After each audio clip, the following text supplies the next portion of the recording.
Even when you lost, there's always a hope. Rise and fight.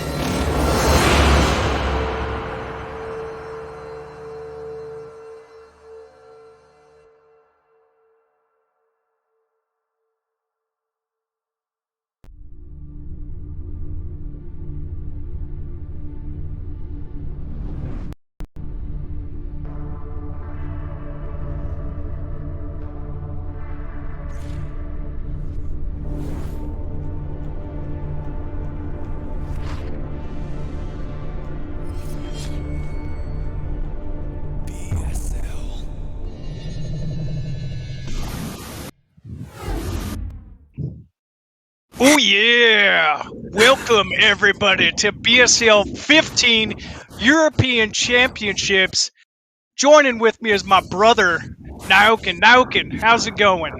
What's up, Macho Man? I didn't know you were gonna be here today. Ooh, buddy, I only show up when we're seeing the cream of the crop. The cream of the crop. And as we all know, the cream always rises to the top. Yeah, we got some exciting matches coming up today. First off, I believe we're going to be having Madinho versus Ptak, and then after that's going to be LancerX going up against, wait, who's he going up against? I already forgot. Dsaqwe. Dsaqwe. And then we get into the big beefy boys. We got the Bonit versus Ziki, man. It's going to be an exciting one. Yeah, that's definitely the cream of the crop today. Ziki versus Bonit. And you know what's funny? Whoever wins there probably going to be rewarded with playing versus Dewalt, and that's going to be another cream of the crop matchup. Is that even a reward? Like, is that a reward? That doesn't feel like a reward to me. It'd be extremely hard for whoever wins there. Of course, KenZy could take down Dewalt, but Dewalt always a favorite in every tournament. But first matchup, as you stated, gonna be Madinho versus Patek, a TVZ. My favorite matchup, man. My favorite matchup as well. But you know, I feel like unfortunately all these poor Zergs have it tough, especially in Europe. You got Ziki, who seems to be pretty dominant in the matchup, but man, we've seen quite a few of these Zergs already get knocked out, even by Madinho so far. So we'll have to see what Patek does to kind of rally against here. Madinho has a pretty strong overall style. I think he's one of the Terrans who likes to lean towards mech. So I'm kind of interested to see if maybe we'll end up seeing that one here. But man, best of 3, anything can happen between these two. I'm stoked, man. I'm excited. Yeah, I played Patek on the ladder, and I did play mech versus him on Revolver, and when he gets a lot of bases, it is hard to keep pace with him. I think Madinho, even if he does play the mech style, if Ptak can get all of his bases, should beat a close matchup. As you stated, Madinho does like the mech style, so I do expect to see him pull that out. We are getting a look at the profile stats. You can see Ptak alternating between Ghost League and Pro League pretty much. But meanwhile, Madinho, almost every single season in the Pro League, consistently like a round of 16, round of 8 player. Didn't have the showing he wanted last season, so looking to improve. Yeah, I mean, he's lined himself up in a pretty good position to do so. You know, there's not much left in these European championships. We really are getting to the best of the best, really.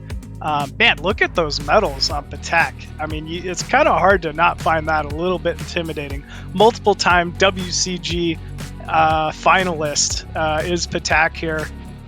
But Madinho, you know, he's been competing for quite some time as well, you know, making a pretty big name for himself. I would say personally, just seeing both these guys play style, this one's, I mean, it could really go either way. The one thing I'll say is Patek, I know, loves to lean towards heavy Muta play, which can be good against mech. I've even seen him do like the heavy Muta style versus Protoss, you know, kind of countering heavily. So that might kind of set him up to have a little bit of an edge here in this matchup. But obviously, there's no way to tell until we get into the games. Yeah, you never know what Patek is going to do. And our map is ready. It's time to get into game 1 of our series. It's going to be Vermeer, Madinho versus Patek.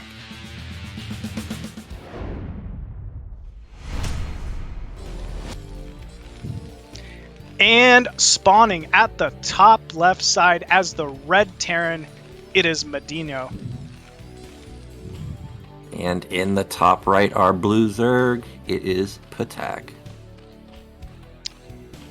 I mean, Vermeer, already off the bat, I can tell you I'm excited to see this one. Vermeer, probably, I would say, one of the favorite maps, it seems like, from all of these players so far. It is a large map, you know, 4 players. Every single base has Vespian gas, so, you know, oh, we started in the wrong order. Doesn't seem to matter.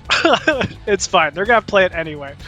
But, you know, I think Vermeer's the kind of map that really favors whoever has the stronger sort of macro style.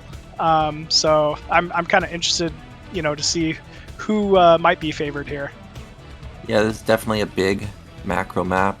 If you guys watched ASL, there is an epic game between Mong and Sulky on this map. Even if you are not a Terran fan, you should definitely check it out. Huge macro. There's moments where I thought player A was going to beat player B, and then player B is going to beat player A, and in the end, somebody pulled out a victory. It was really crazy split map scenario.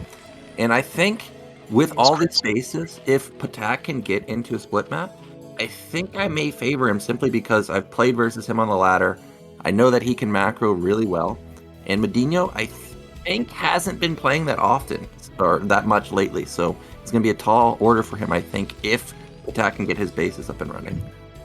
Yeah, that's a good call, Nyokin, especially, you know, when these matchups are so close between 2 very evenly skilled players. A lot of time the edge really just comes down to who's more prepared, right? Who's been playing more often recently, who's, you know, who's maybe shaken off that rust.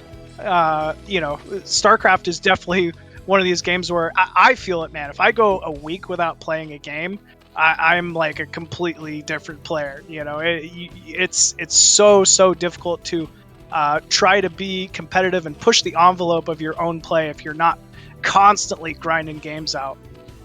Yeah, it's true. I remember somebody asking Scan, how many hours a day do you have to practice to maintain? Maintain was the key word that I pulled out from that, was maintain your level. And he said he needed to play at least 5 hours a day to maintain. That's not even improve. So if you're like a 2300 player, just to stay 2300 or whatever rank you are, you needed to play 5 hours. I mean, I don't even play 5 hours. I don't even watch StarCraft for 5 hours a day. So it's yeah, it's really hard to maintain that skill level. We do see that this was a 12 hatch from Patek into, I didn't actually see the gas timing, but this looks like a normal gas timing from Patek. Meanwhile, 2 Marine expand from Madinho, but that's a quick gas follow-up from him, and a lot of times this means it's going to be delayed mech. Yeah, I mean, we were calling it before the match even started. We know Madinho loves to favor that early mech play here, but unfortunately, Ptak not really going to be able to scout it out. I like that he's trying to do a little bit of pressure here with these 4-lings. Don't know why these 3 Marines feel like they should be moving out right now, though. He is getting a bunker. This could already be game over. Ptak's going to walk in here and be like, okay, I'll just take this. Let me just walk by here. See ya. I mean, he is going to get into the main, should be able to kill off a couple SCVs, but he will end up losing that Scouting Overlord in the center. Kind of an interesting trade here. I feel like you don't see this very often. Really good control from Madinho so far. Yeah, really, really good control from Medino, as you said. And the loss of the Overlord is a big deal, but as a Terran, I'm watching this and I'm thinking to myself, okay, our factory's delayed now. I realize Patak's not going to be able to build drones, but Zerg players in general seem to be more comfortable in low drone count scenarios, whereas Terran, they're spamming that drone, that SCV button. So I already feel like, even though Patak lost the Overlord, Madinho's in big time trouble. And we do see Hydra Den follow-ups. It's going to be 2-base Lurker. And a lot of Lings following this up.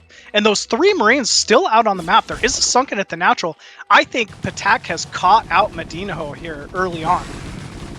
Well, this was really good control with the SCVs and the Marines, but the bunker, okay, I thought it was going to get surrounded. Not going to be the case. I think it should have. I think that was a little bit of a misfire there from Patak. He definitely had the unit count he was looking for to surround that bunker, but unfortunately just didn't pull the trigger. He's going to allow those 3 Marines to get back to the natural. Wow. That's a little surprising here. But as you stated, this is going to be a Hydra follow-up. If you're Madinho, I don't know how you would expect this. You don't. That's the problem with delayed mech, is you have no intel, just like Protoss versus Zerg, you have no intel. You don't want to get an academy because that cuts into your factory timings. That's why you don't see an academy. So he's going to have to try and defend with either blind tanks, which he may be able to sniff out because of how many Lings were built. You do see that often when it is going to be a Hydra play, that they build a ton of Lings, but nothing Patak has shown is kind of leading me to believe that it's going to be Lurkers. It's not like overwhelming. It's only for 8, but it is going to be a bust. And he has 1 Vulture and 4 Marines. That's it.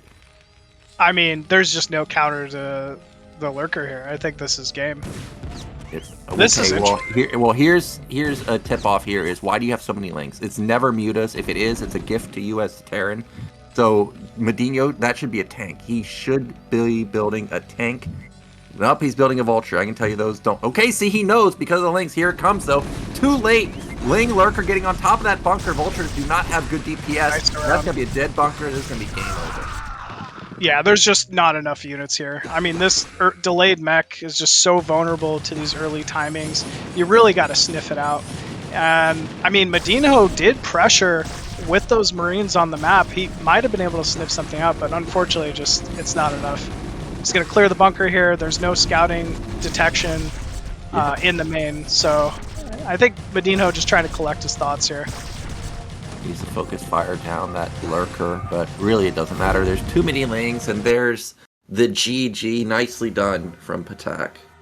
Yeah, interesting timing. I like that he throws that in even in a game 1 scenario, right? Like, he couldn't have asked for a better build, it feels like. Against what Madinho had. If you're gonna play something interesting, do it early so that you kind of throw your opponent off for the rest of the series. But, with that being said, Madinho's gonna have to kind of rally and figure something out. Maybe mech play is not the right way to go about playing against Patak. Yeah, mech play is very vulnerable, like you said, in the early game. I mean, you saw he had 2 Vultures in the bunker.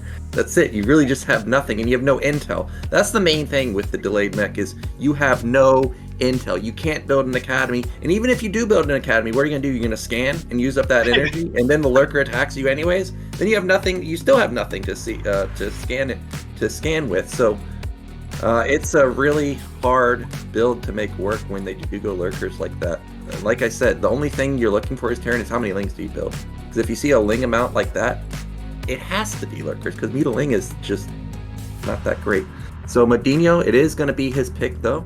We do know what the maps are. Let me check what the remaining maps were. It is Overwatch and Sylphid. Madinho has decided that he wants to go on Overwatch. I think this is an amazing Terran map for TBZ. I think it's also an amazing map for mech, right? Like, Yeah. smaller map, 2-player map. If you're really focused on playing that mech style and you just want to cut the map in half and never attack and sit, Overwatch feels like the map to do it. Yeah, you definitely do not have to attack on this map. All you have to do is secure the center and literally just sit there. That can be a win condition for sure on Overwatch. Overwatch, you can also wall the Nat. So any map you can wall the Nat, that's instantly a pick for me. Let's get into game 2. Madinho down 0-1. Needs to get a win here, otherwise Ptak will move on 2-0.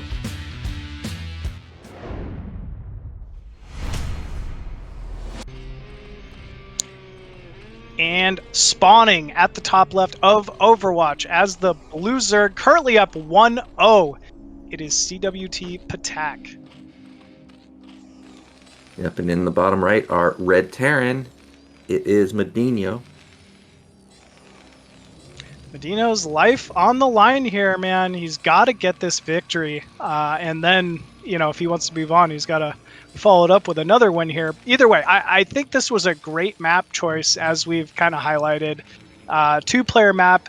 He clearly favors the mech play, opening with it in game 1. You know, this is a great map to open up mech on. Yeah, I think for sure we're going to see it, and there goes that SCV for the wall. Now, even though walls are great, you do have to be careful, because obviously you're going to be building not very many Marines. You're not going to have much intel. If we do see the delayed mech again, it's going to be low unit counts. I actually would like to see Patak go Ling Lurker again. Kind of sounds counterintuitive because you're going to see the wall, but like I said, when you play mech, or delayed mech specifically, you do not get scanners. You literally do not get them. So he's going to get late scanners.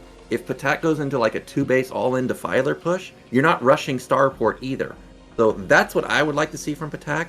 Just keep the pressure on Madinho, and potentially you can get a victory with that type of style. We do have a 9 pool. Is it a 9 pool? Overpool. I'm not personally a fan of Overpool versus Terran. I think there's just better builds you can do for the matchup. I think it's too middle of the road. You're never really going to get any pressure done with an Overpool. So kind of the only thing you're hoping for with this is that your opponent open 8 racks is kind of my thoughts. Like I much rather would have seen an 11 pool or something like that if he wants to just play it a little different. But I mean, regardless, we'll see if maybe he can get something done with this with these early lings. Yeah, I think with this map and this opponent, this was not the move to make, because the wall's already done. So what does this Overpool do? If it was Butter, where it has that tiny gap, or if it was Sylphid, where it has that tiny gap at the natural, that's a little different, because then Terran actually has to build more than one Marine, has to pull potentially some SCVs. But now Terran literally just has one Marine, and he's completely fine. And you're stuck with low eco Zerg with, I mean, I guess you've pushed the SCV out, and now kind of Zerg or Terran has to guess. But other than that, this is a big build order advantage, I would say, for Madinho. We see that he actually has a lot more gas than I anticipated, so this might be a 2-fact. Yeah,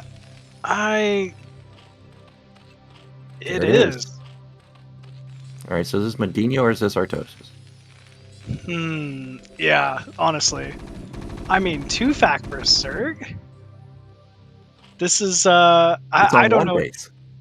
Yeah, I know. I don't know what you do here with 2-fact, right? Like, I'm guessing you just make a lot of vultures and hope they don't, like, wall properly?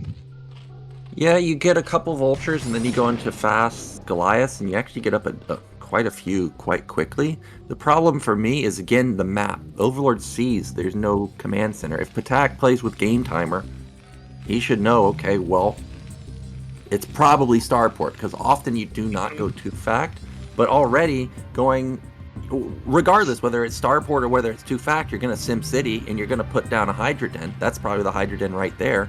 or hatch. So either way, this is already a blind counter to what Terran's doing right now, in my opinion. It's going to be Speed Vulture, I imagine. Yep, there Yeah, it it is going to be Speed Vulture. He'll probably wait for 3-4, try to do the run by. But yeah, I would have thought the same thing. Obviously, Ptak sees this. He's got the Overlord over the cliff. He knows there's no natural. I would have expected 2-port Wraith, more so than 2-fact. I mean, I just don't know what you do with 2-fact. As long as Patek just pulls the drones, blocks the ramp leading to the main, that's all he has to do here. Yeah, and Patek is doing exactly what you should do. Is this guy's hiding something. He's going to... Oh, you missed it! Just barely. I can't believe he did not commit to that. A big brain move from Madinho could have been to build a command center on the high ground in his main, because you can see Patek thinks it's tech, because it should be. But if you build a command center on the high ground, you can see that Zerg's build would have been really jacked up. 3 hatch, delayed lair. But this is going to be the perfect counter to what Madinho's doing. It's 4 vultures moving across, technically 5. And Lings come out in the perfect time. If he hold positions this ramp, pulls all his drones, this is going to be an amazing position for Patek. Here come those vultures, though. A little late on the drone pull. Gets 3 instantly. Yep. 4? But still, like we were saying, this wall off was very nice with the sunken. I mean, he's got the link count he needs. He is down 6 workers, but I think that's fine given that Medino doesn't even have a natural on the way. Ooh, picking off this Muta though, yeah, that's kind of important. That is quite annoying. He could have also picked off that larva, but you can see the power of this is the Goliath count is going to be higher than you're expecting. But of course, Terran, I'm not going to say they're all in, but you can see SCV count to drone count on 3 hatch. This is not the greatest position for Terran if the game prolongs. So mutas are going to come in, kind of be a little bit surprised that there's going to be 4 to 6 Goliaths already out. But Patek doesn't have to attack with this. He can just power and go into Hydras, and, build more macro hatches if he wants. Yeah, like you said, I mean, he's already got the 3rd hatchery up, so drone count is not going to slow from here. If anything, we're going to start seeing an exponential boom in Patek's eco, whereas Madinho still has not put down a natural command center. I mean, he is very literally 1 base to 2 base Zerg. Yeah, this is going to be a tough scenario for Madinho. As I stated, he's going to have more Goliaths than normal, but if Patek just sits in his base, what are you doing with these Goliaths? You're not attacking. There's no way you're going to bust through mutas plus sunken colonies. So I think if Patek, as long as he keeps droning, builds Hydras, okay, which he is, this is going to be fantastic scenario. Now, if he ever overextends, like tries and builds a 3rd base with low laying muta count, well, then I can see Madinho going over there and killing it. His +1 is almost done. It's halfway done, I think. He's got range. So there will be a big Goliath attack, but as long as Patek is passive, I feel like this is Patek's game. I don't even think Patek needs to go Hydra, to be honest with you. I think you're fine going 2 base Muta, like 2 gas Muta versus 1 gas Terran, like mech. I think Patek is 1,000% doing the right thing here. He's recognized, Terran Expo is significantly delayed. He's scouted the mines on the map, so he's not just throwing Zerglings away. Ooh, and he is going to secure this 3rd here, and this is it. This is going to be the point of contention. Madinho obviously doing a great job scouting that, but he's got to do anything in his power to prevent this base from getting up. Well, he's moving out, and this should be something like 10 Goliaths, maybe? Okay, it's going to be about 10 Goliaths versus about 10 mutas. The muta +1 armor is going to be similar to the +1 weapon timing, and Goliaths versus mutas, Goliaths deal half damage to mutas. Of course, they have massive range, so even if they do half damage, they can get kills like that. But remember, Patek has 3 hatch production. Even though Lings are not the greatest versus Goliaths, comboed with mutas, they're fine, and there's not that many Goliaths here. That was a big supply block, too, for Patek. Yeah, that is a big supply block. Supplies are 70 to 60, actually, so in favor of Patek right now. He does need to be careful to not take free damage on the mutas. I feel like Medino doing the better job with the control. He was able to pick that early Muta, which is a big deal in these timing attacks. And he's prevented Ptak from producing anything else with that supply block. So I feel like if Madinho had it, I actually think this was the right call. I don't think Madinho would have been able to kill that turn. So it's kind of good that he backed up. He gets another supply block off, and he obviously forced a lot of units and not drones out of Ptak here. Uh-oh, did he get caught, though? That's going to be 4 or 5 Goliaths straggling on the side. Lings are not synced up, though. No, it's going to be Mutaman versus Goliath, and that was a really good trade for Madinho. I think a big mine went off and cleared all of the Lings, actually. Yeah, that could have been the case. I don't know exactly what happened to them, but now that the game has gotten a second base for Madinho, third base for Ptak, still a good position for Patek, but Medino's going to have his +1 armor coming, I think. Imagine that's what he's gone for. Yep. Yeah, so it's going to be another 1-1 timing, and generally you're doing like a 1-1 timing at really right now, 10-15. So it's going to be a little bit later, but he's going to have a ton of units because he's been banking them up on one base for so long. Yeah, I mean, he will have a lot of units, but like you said, because of that early build order, I mean, he's so delayed. Wow, there's only a single turret in the main. There's a big opportunity for Ptak to do some damage here. Yeah, and Goliaths are in position. That's really good defense from Madinho. That armory is in a pretty nice position. Okay, Ptak overextending quite a bit. Yeah. Wow, he lost, what, 5 mutas there or something? Yeah, it was something like that, honestly. The supply dropped pretty significantly for Ptak, but still, he's got that third base up, he's got that third gas going, but I gotta say, the longer this game is going, Madinho is just playing a little cleaner. You know, I think he recognizes where he's at, he's not in a great spot, but if he could just stall this game out, get a third base, stall this game out, get a fourth base, cut the map, he still has a win condition here. Yeah, I think I like his position better than Patak's, actually, because mutas are... I've seen mutas beat Goliaths, you know, I've even experienced it, but I prefer to face mass mutas over Hydra Switch. It's hard to gauge how many Goliaths you need, how many tanks you need in a scenario like this. Madinho doesn't have scans, though, so it's literally he's just praying that this guy is only building mutas, and he's right for now. We see another macro hatch from Patek, but there's no Ling upgrades. Okay, there we go. Now Evolution Chamber coming out. Second Evo Chamber as well in the main. Ooh, even scouting a drone trying to take a fourth, so Patek recognizes he's in a pretty decent spot here, and he's looking to make the most of it. I mean, we see that starport in the main as well for Medino. That would indicate that, you know, we're probably going to be seeing some vessels. Yep, science facility down in the main. I mean, once the vessels get up, things get a little tricky for Zerg going mass muta. Yeah, and these vultures, even though they didn't really kill much, they got intel that, okay, hey, I still don't see any Hydras, just mutas.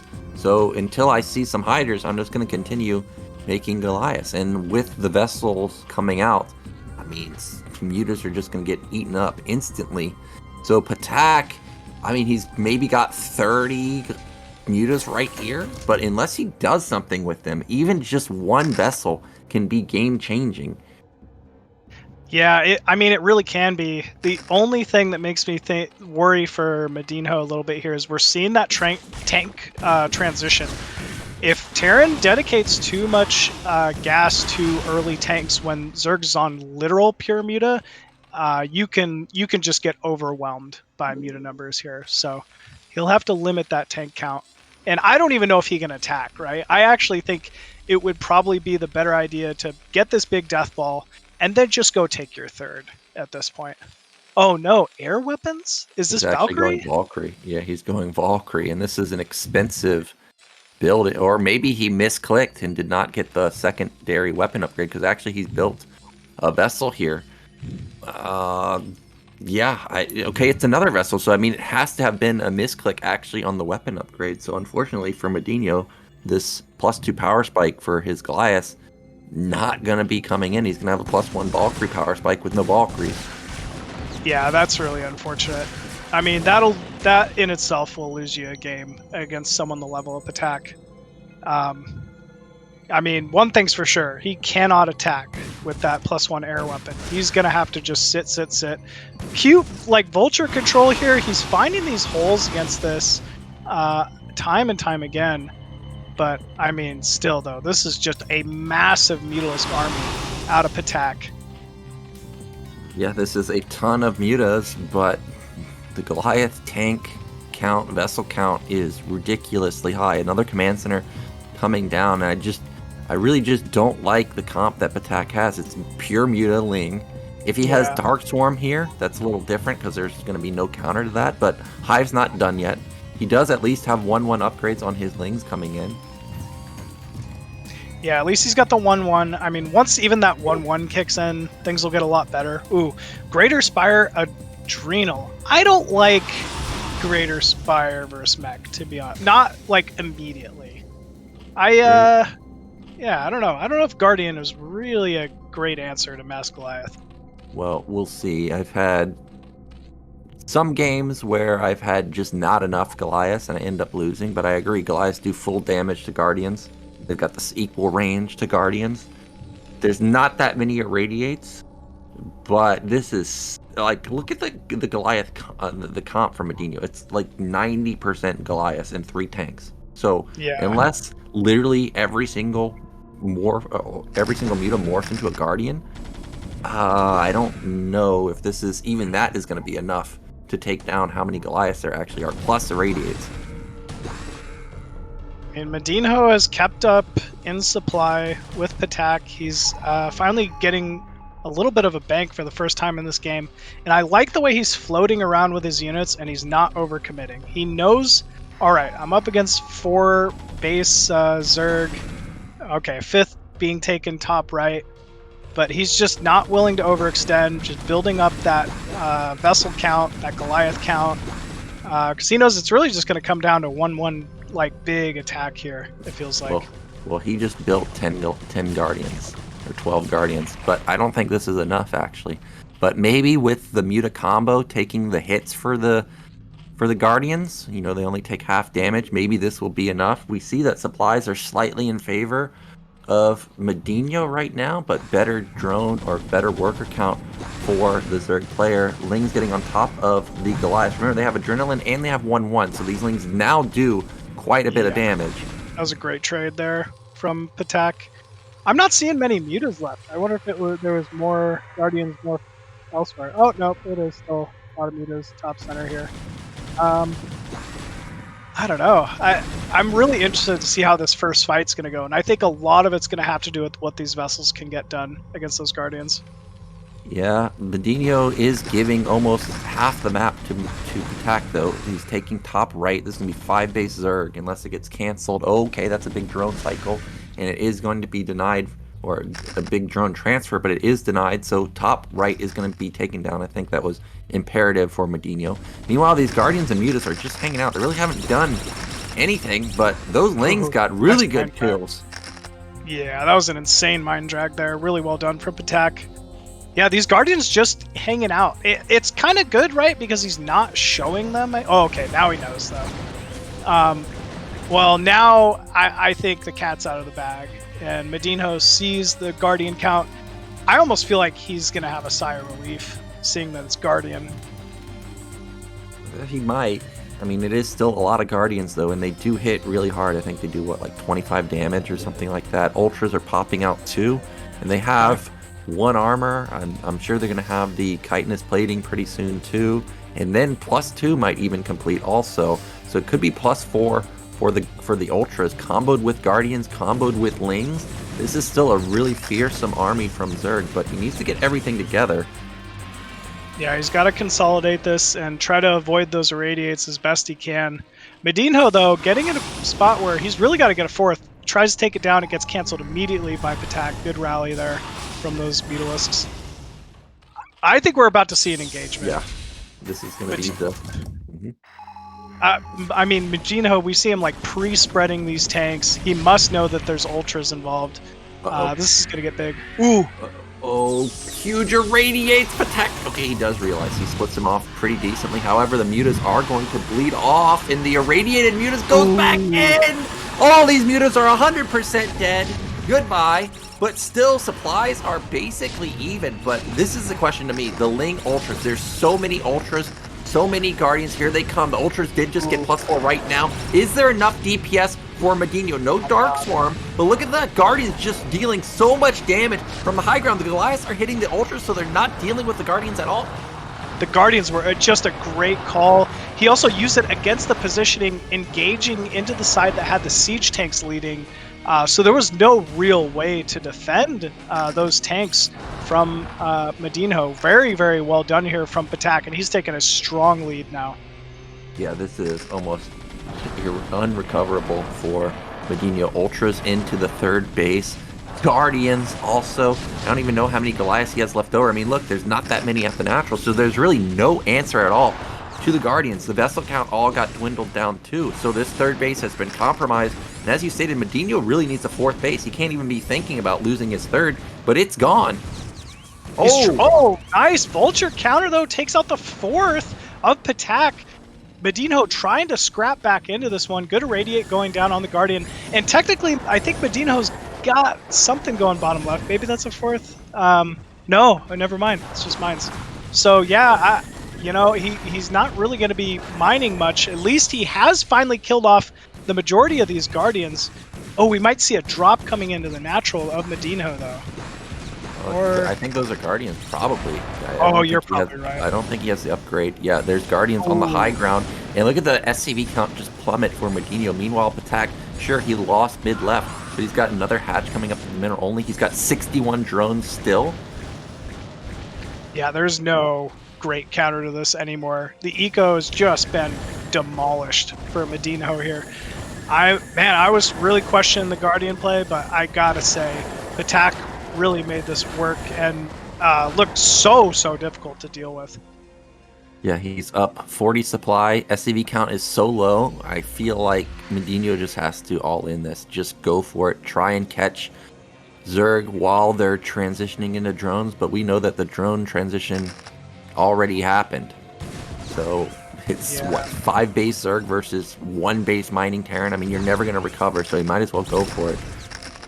Yeah, you might as well. Zerg is, I mean, just flooding out Ultra Wing at this point. There is a good amount of tanks, you know, but I mean, that's about the only thing Madinho has going for him here. Ooh, good Vulture Harass. Man, he has been on it this game with his Vulture Harass. Yeah, without the Vulture Harass, I feel like there would have been no chance for Madinho. They've gotten so many kills, maybe like 40 kills actually. We do find some straggler Guardians over here, just 4, but there is an Ultra here, which will soak up a lot of hits, or not. Radiate going down on that Ultra, and you know, that could be at least a free pick off here for him. Ooh, mine even doing some good damage to it. Yeah, I don't know. Madinho's got to go. The eco for Zerg is just too strong right now. 53 drones, even after all the drones that were picked off at 12 o'clock. And if you're Patek, you're feeling good, man. Like, there's no reason for him to engage. I like that he's focusing on his economy, taking the center mineral only. It's a good position to be defending at this point when you know you have an advantage. And here we go, 4 Ultras, actually more, it looks like, engaging towards the natural. Some Goliaths being caught out here from Madinho, but he does have the siege tank line. Yeah, but Patek doesn't have to attack there. He knows that the real threat is the third base, so as long as that gets denied over and over and over, Madinho's just going to run out of money. We've got another Vulture run by to mid-left. I mean, he's killing a ton of drones. The problem is Zerg has like 7 hatcheries, so do they really care about these drones? Not really, because you're just on 20 SCVs. So he'll trade Vultures for drones at this point, because, I mean, every time you're losing Vultures, you're really not able to get them back. Look at that mineral patch, almost gone. Yep, not able to get them back. They're not tanks. They're not Goliaths that are actually sitting with the army, so you got to be feeling pretty good every time you kill those rounds of Vultures. Madinho looks like he's finally just saying, all right, there's no chance to attack anymore. I got to just try to establish this third, and let's see what we can do here. Good siege tank line positioning. He is setting up those mines. Mines do wonders against Ultra Ling in this matchup. And they're ridiculous. You can kill so many Ultras in a second if they're not paying attention. There's a decent tank count also, he's got 75 supply, which is low, but only 20 SCVs. So army count is, decent, I guess. Still down more than 70 supply right now. 153 to 78. More Guardians coming in for Ptak. Yeah, I'm not going to question those Guardians anymore. I mean, it could be strong here. I think pushing across the ramp to the natural, Guardians could be quite strong. Even just clearing these mines, right? Like the rest of his army's all melee. So every time he's trying to move across the map with these ultras, he's getting bruised. So maybe the Guardians could be great for that as well. Yeah. I think Patak's just going to wait for Max and then go for it. Or he may be waiting for, like, Defiler, because tanks are great, but Defiler's an insane unit. There is no Defiler mound, though, so guess not. Just waiting for all of his production, or all of his produced units to get together, max out, and here we go. Guardian's going to move in. It's just 4, though? Okay, well, this feels like a gift, kinda. Yeah, not a ton of damage being done here from Ptak. I thought he was going to use them to engage with the rest of his army, but seems happy to just kind of scout out Madinho's army and get a few units traded. Well, Patek, he is taking both corners. He's got bottom left secured with multiple Sunkens. Meanwhile, top right coming up also. The men are only already taken from Patek. But, I mean, look at the worker count. Remember, it was 61 drones? It's now back down to 48, because these vultures just keep killing the drones over and over and over. Yeah, I'm not sure how he's managing that. Honestly, I feel like that's what happens when you're really this pure ultra Ling comp late game. Like, it's definitely harder to wall, whereas if you had, a group of 12 Hydralisks, they're a little better at picking these vultures off before they can truly do damage. But I mean, Madinho, he's just playing some scrappy TVZ, man. He's still sticking in this one. He's fighting against the impossible odds here, but somehow he's still doing it. Yeah, somehow he's not dead. The vultures have done insane damage. They can even overlook the high ground here. Get some more drones kills. This is so annoying. If I was Patak, I'd be so pissed off. And okay, this is the I'm pissed move. He's just moving in. Yeah, the tilt. I'm moving this guy. So many ultras, so many lings. Guardians do kind of get thrown to the wind. They die almost instantly, but there's just still so many ultras left over. And he spread it so well, attacking through that natural. The third base is forced to lift, and GG, well played. Going to be called out there from Madinho, and Patak taking a very strong series. Yeah, he ends up taking it 2-0, and like I was saying, I mean, if you let Patak take the whole map, it's hard to keep up with him. Madinho did a really good job on low econ, keeping the drone count down. Imagine if Madinho had another base. Even if he lost that whole army, still, I'm just saying, if he had another base, I think Madinho had killed so many drones, he would have won. But when you're down to 15 workers, it's impossible versus 7 hatch, 5 base Zerg. Yeah, I mean, it really is. Once again, it just kind of speaks to like Patak's usage of those Guardians, being able to clear the whole natural mineral line, defend the original timing from Madinho in the center of the map by engaging on those tanks on the high ground. It was beautifully played. It was exactly what we expect out of Patak here, and he will be moving on to the next round.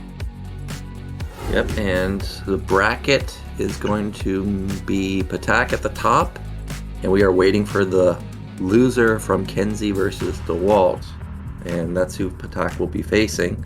So either one that comes down here, Patak's going to have a tough time, because KenZy, even though I don't think he's been playing that much recently, he looked very strong. His PVZ I know is great, and then of course everybody knows Dewalt has amazing PVZ, so it's going to be really hard for Patak to move on there.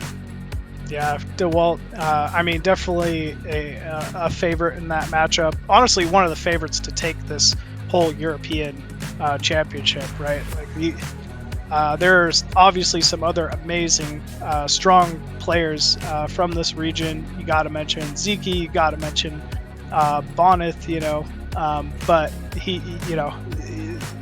definitely wouldn't be unfavored against either of them either. So yeah, I'm kind of interested to see how this one's still going to play itself out. But up next, we will be having LancerX facing Dasakwe in a best-of-3 PvP. We've already seen some pretty interesting play out of both these players. LancerX, he comes in and out of the scene. I'd say he has like periods of inactivity just like the rest of us, but very, very strong Protoss that's been around for a long, long time. And he's going to be going up against Dsaqwe, I believe, multiple-time Gosu League competitor throughout this BSL, but I think this is his first time in Pro League and really making a splash for himself this first go-around. Dsaqwe has been in BSL 14, 12, and 11 Gosu League, even taking second last season in the Gosu League. So, definitely a strong level competitor, someone who's used to these tournament situations, and he's going to be going up against LancerX, man. Also another multiple-time Gosu League level player. So yeah, man, this could be fun. Yeah, we saw LancerX yesterday play versus Dewalt, I'm pretty sure, and there were moments where when the unit counts were low, LancerX was winning fights. I'm watching it, I'm like, okay, did he just win this fight and is he just going to push the victory? But Dewalt's macro too strong, and consistently Dewalt reinforces better than almost any other Protoss I've seen in the foreign scene. So even though Dewalt was losing a couple battles here and there, in the end he still ended up taking the series. But if you're going to have winning fights versus Dewalt sometimes, I'd probably favor LancerX in this series even without knowing much about Dsaqwe, because Dewalt is just such a phenomenal player these days. But second place in BSL 14, I mean, that's no joke. Gosu League is really damn hard, like really hard. Dragon in players from NA who you think, okay, this guy's actually a typical Pro League player. I mean, even Dragon's playing in Gosu League sometimes. Yep, very, very true. And it looks like our first map between these two is going to be Vermeer. I'm really excited to get this one underway. If you're saying LancerX is having close games with Dewalt, man, then he is going to be a tough one to watch out for here. But it looks like we are ready. Our players are set to get into game number 1 on Vermeer.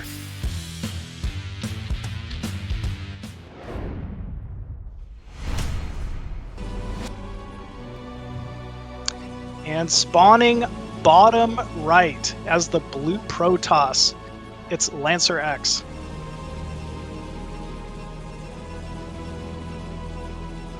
And in the bottom left, our red Protoss, it is Dsaqwe.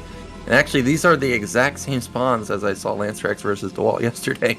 Lancer bottom right, Dewalt was bottom left. So Lancer should be feeling pretty good about his position when he spawns here. Like I said, he had good trades. He sat on the high ground on those that high ground ramp between both of the bases, and actually there were a couple moments where I was thinking, okay, is he actually going to catch Dewalt as he moves up this ramp? But actually there's more vision on that ramp from the low ground than I thought, and he was not able to catch anything. But if LancerX watched that replay, maybe just sit a little bit farther back and he may actually catch Dsaqwe moving out. I see. Huh. I'm kind of interested to see how this one would go. Did LancerX typically open 2 gate or 1 gate? Just 1 gate tech. He didn't go Zealot any game. Meanwhile, Dewalt went Zealot every single game.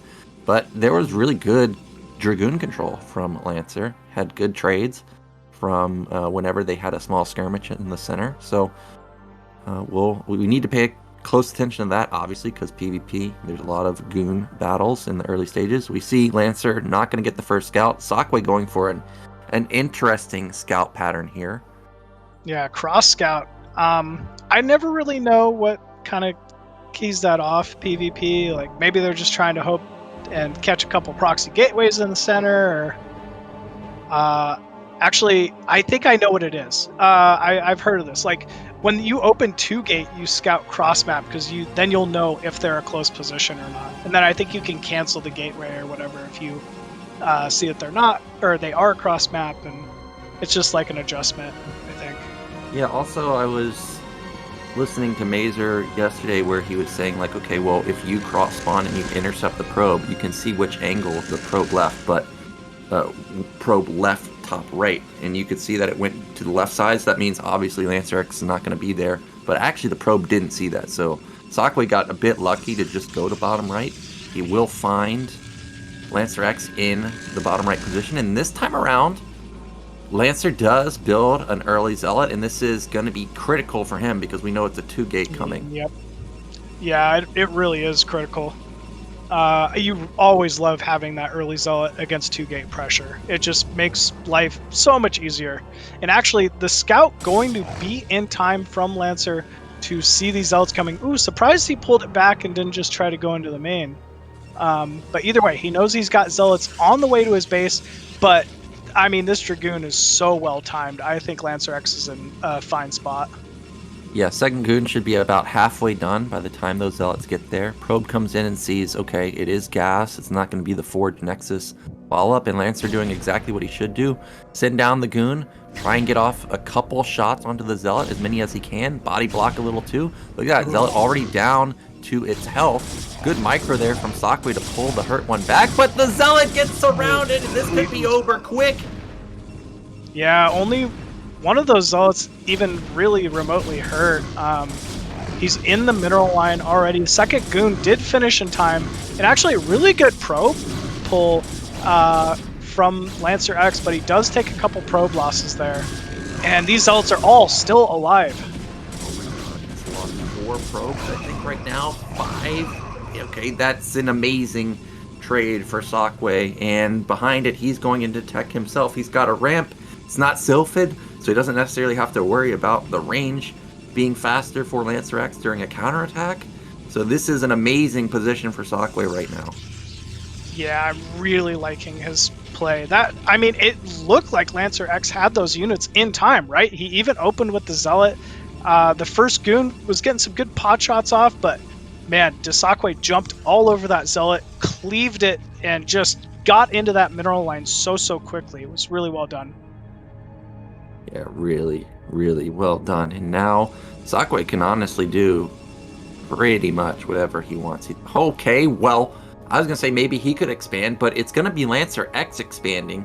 Out of all the things I thought LancerX could do, this was definitely the lowest on the totem pole. He's going to try and recover this way, and I guess if Dsaqwe over-defends for whatever reason, this base could get up and running. I like this call from LancerX. Honestly, one of the most underrated things in PvP is a quick Nexus. If you play against the type of player that is very mega standard, goes that 2-gate into Robo, into Reaver every single game, there are windows where you can recover, delay that tech, and just get eco and hold a second base. Like, holding a second base is so big in this matchup. I actually really like the call from LancerX here. Well, not going to say he's going to hold it, but yeah, we'll see. Well, because the Robo is actually kind of slow, because it was, a 2-gate into a lot of Goons into Robo, LancerX may actually be able to recover, and it's an observatory, so this is not going to be a fast Reaver. LancerX will eventually be able to catch up in probes with the double Nexus, and more than likely, Dsaqwe is going to start cutting probes at some point. So LancerX may have already gotten himself back into this game. It's 29-30 probes to 24. Probe's going to come in here and check what's going on. He's going to see, okay, you don't have a Nat? All right, let me just sit outside your base with these Goons. Yeah, it feels like Dsaqwe may be trying to be a little too safe. He was doing great. Ooh! He is going for some type of a 2 Dragoon counter here, though. Can't say I see this very often in PvP. Yeah, I've never seen this. This is... Whoa, what? There's a probe coming. Is he going to build a battery or cannon contain this guy? You're not going to cannon contain because they're going to build a Reaver often. But here we go. Double Goon counterattack. The double Goon counter... Yeah, write it down in the notebook, man. Already with a probe kill in the main, so we're joking about this, but it's doing damage here. Second probe going down. Okay. I mean, this is dealing a lot of damage. He's going to get 3-4 probes. Imagine if this was 3 Goons. They would one-shot the probes. He would have killed maybe like 8 or so. He ends up getting 4 probes, and he confirms that there's a Nexus. And actually, it forced all the Goons back. So this counterattack did way more than it should have. I mean, he's bought time for that support bay too, so maybe now Dasakwe able to get a Reaver out that he wouldn't have otherwise been able to, and can just hold this natural. Yep, there it is. And he does have shuttle speed coming. He's got 3 gate. He's got his Nexus coming up. He's got the pylon at the front, which I love. Soaks up so many hits when there is an engagement there. And LancerX is doing exactly what he did yesterday, which is he's going to sit on the high ground there. But actually, there's more vision than it looks there. I think Dsaqwe can see some of it as he's moving into that position, but maybe I'm wrong. But regardless, that is a cute position for LancerX to be on. We are definitely at a point in the game where the probe count needs to start getting called out here. Like, although LancerX has had this second Nexus for such a long time, he has not managed to catch up in probes. We see a 6 probe count advantage here for Dsaqwe, so it is being mitigated, but you know, I'm a little worried for just LancerX the longer this game kind of draws out here. We do have double gas for LancerX, so he will have high-tech tier units coming out. When that kicks in, we see finally the support bay coming in. Meanwhile, Reaver drop has gone around that Dragoon army sitting in the center of the map, and almost every single unit of Lancers is on that high ground, so this could deal catastrophic damage. And because Lancer has... Why is there a probe going that way? Why did he turn around? He dodged it. He has an observer over the cliff. Oh, he does, yeah. Yeah, that was amazing, though, positioning here for Dasakwe. Oh, he's got to go in, though. I thought this was going to be a great time to go in, but fortunately, it looks like Dasakwe just happy to kind of sit back. Yeah, there's definitely a spot in the back corner there where he could drop that Reaver and probably get quite a few probe kills. And because of LancerX's delayed obs, he has no idea this shuttle's here. Yeah, Pylon just finishes and just barely doesn't have the vision. Sneaks into the natural. Is there going to be any reaction from... Well, I guess it doesn't matter when the Reaver shot bugs out. Oh yeah, my gosh. No damage done. I mean, he gets the probe pull, right? Oh, he's going to go... Nope. He's going to back out. Yeah. I mean, I still like this shuttle positioning, right? It's definitely a threat. It's going to force LancerX to maybe pull some units away from his army that he wouldn't have already wanted to. And Dsaqwe still with about a 10 supply count lead here. Yeah, he's got the Reaver tech. Yeah, he's got the tech advantage. He's got 3 Reavers, actually. Double shuttle is really hard to control, though, so he does need to be careful. He also has, I think, 6 gate versus just maybe 4 for Lancer. So production advantage also, but Lancer has been mining that nat gas for longer. You can see Citadel coming in. First Reaver out for Lancer, but no speed, no shuttle. And he's going to take a 3rd Nexus. Yeah, this is a little ambitious, I feel like. He does have that gas count lead, like you were mentioning, so I like Lancer's odds the longer the game goes here, but I don't know. I guess, I mean, if Dsaqwe's not willing to move out onto the map and pressure it, then he can just kind of get away with it. Which I feel like, in general, we're kind of seeing out of Dsaqwe. He's very, very passive PvP here. Other than this shuttle move out, we're not really seeing him take too many risks or commit really any units anywhere. Yeah, I was noticing that yesterday versus Cryok is he seemed to just be content staying on a low base count for a long time. Does confirm that the 3rd base is being taken from Lancer. There's almost a 30 supply lead for Dsaqwe right now. Shuttle, I don't know. It's just so sneaky. It's going to sneak in to the net maybe. Shuttle's taking a couple of hits, so he does need to be careful. Oh my gosh, that's a great hit. Okay. Incredible control here.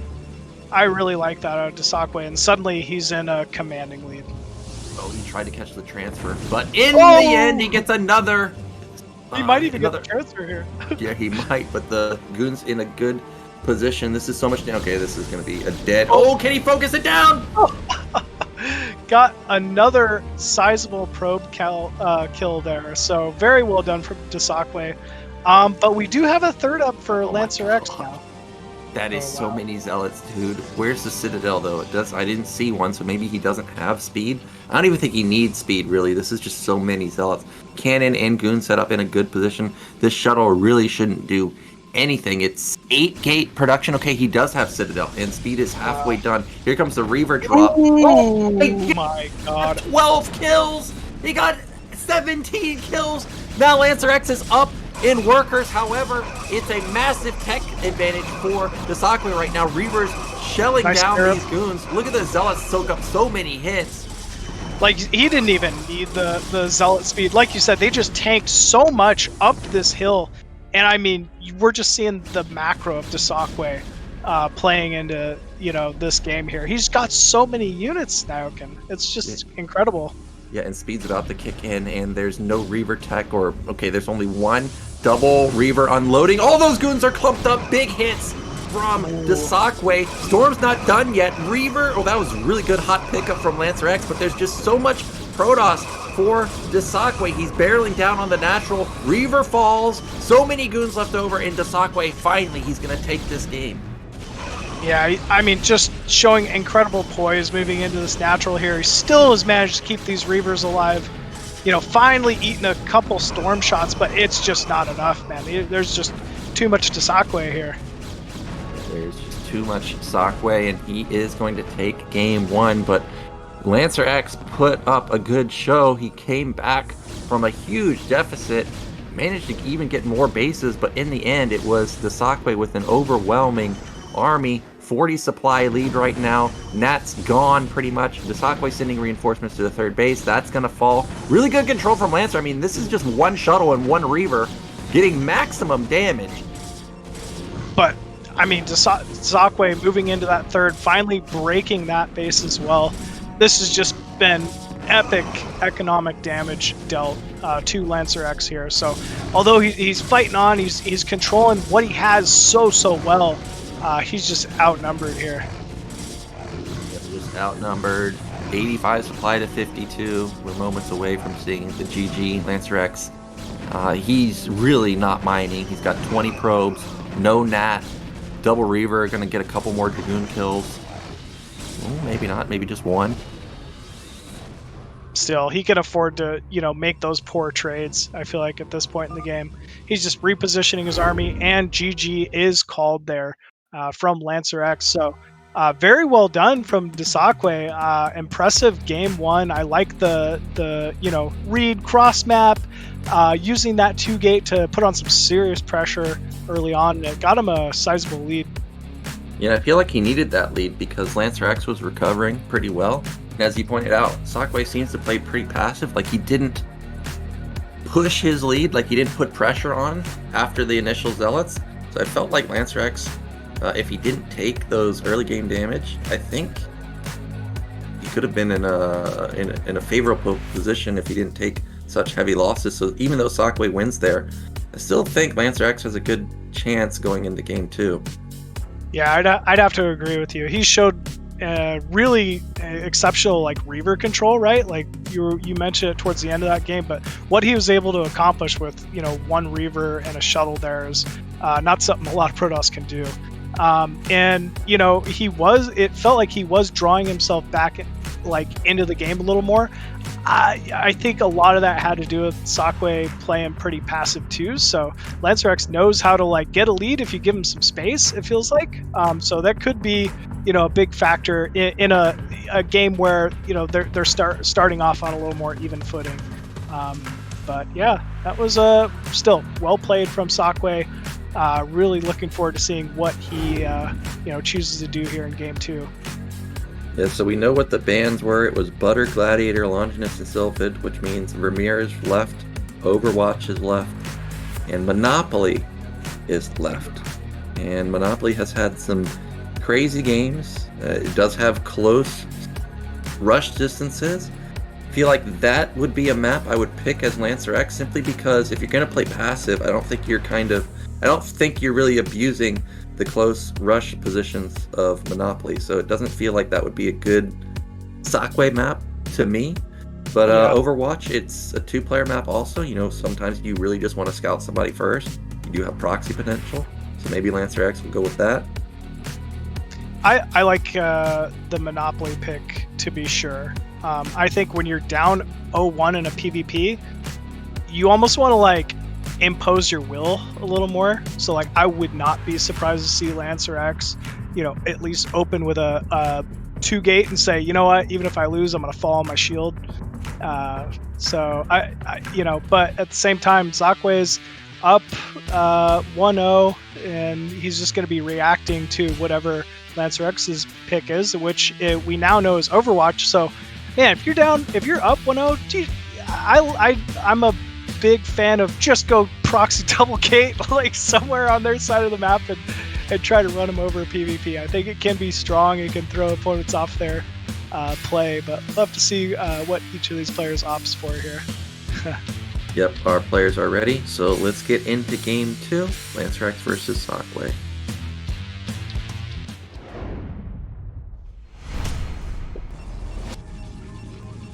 And spawning at the top left as the Red Protoss once again, currently up 1-0, it's Dsaqwe.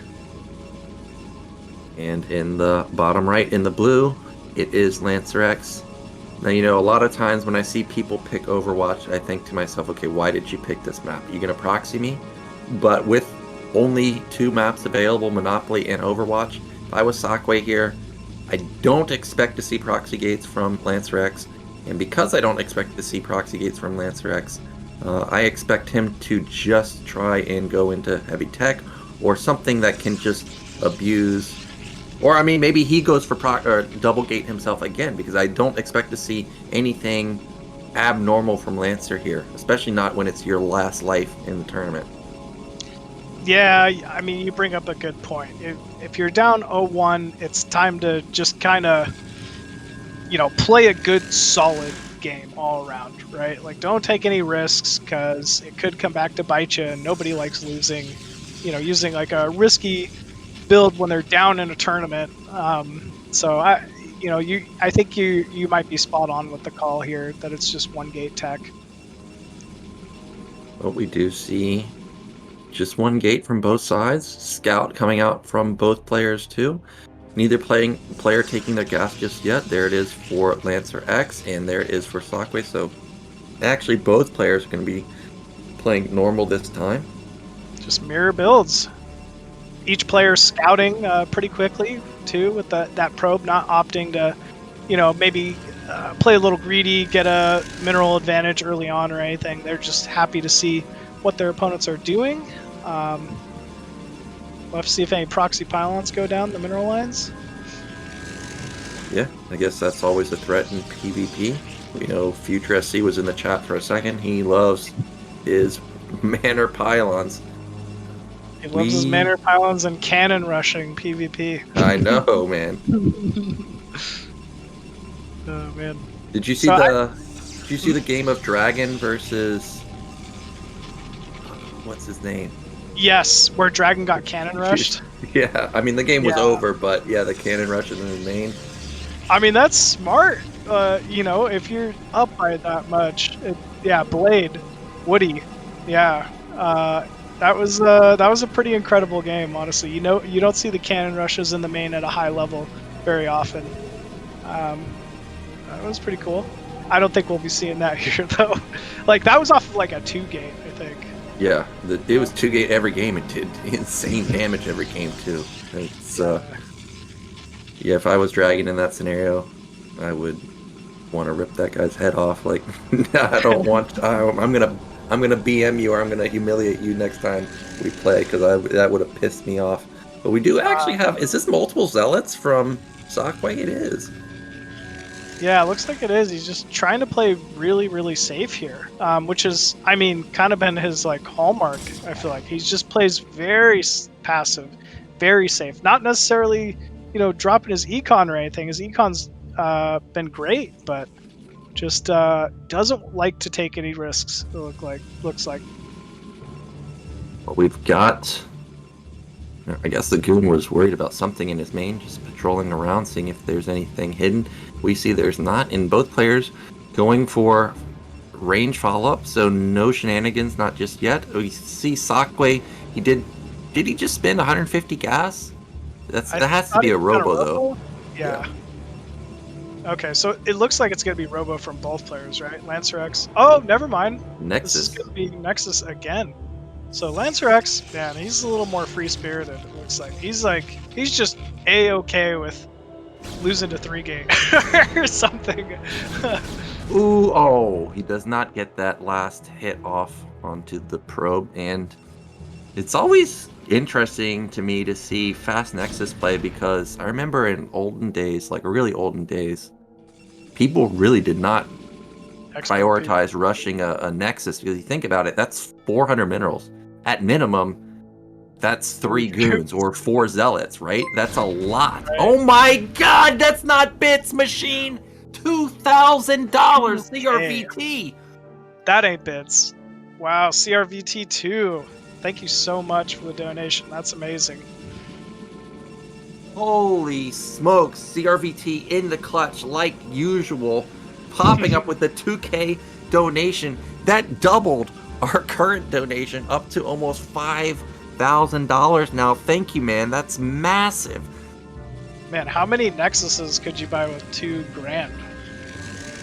Enough to win you a few PvPs. Almost, yeah, enough. Almost, you can almost take the entire map on Overwatch. Oh man, amazing donation though. Thank you so much. All right, well, we got the Nexus down once again from LancerX, and I don't think Dsaqwe, he didn't get a full scout off on the Nex, right? So he doesn't even really know about this.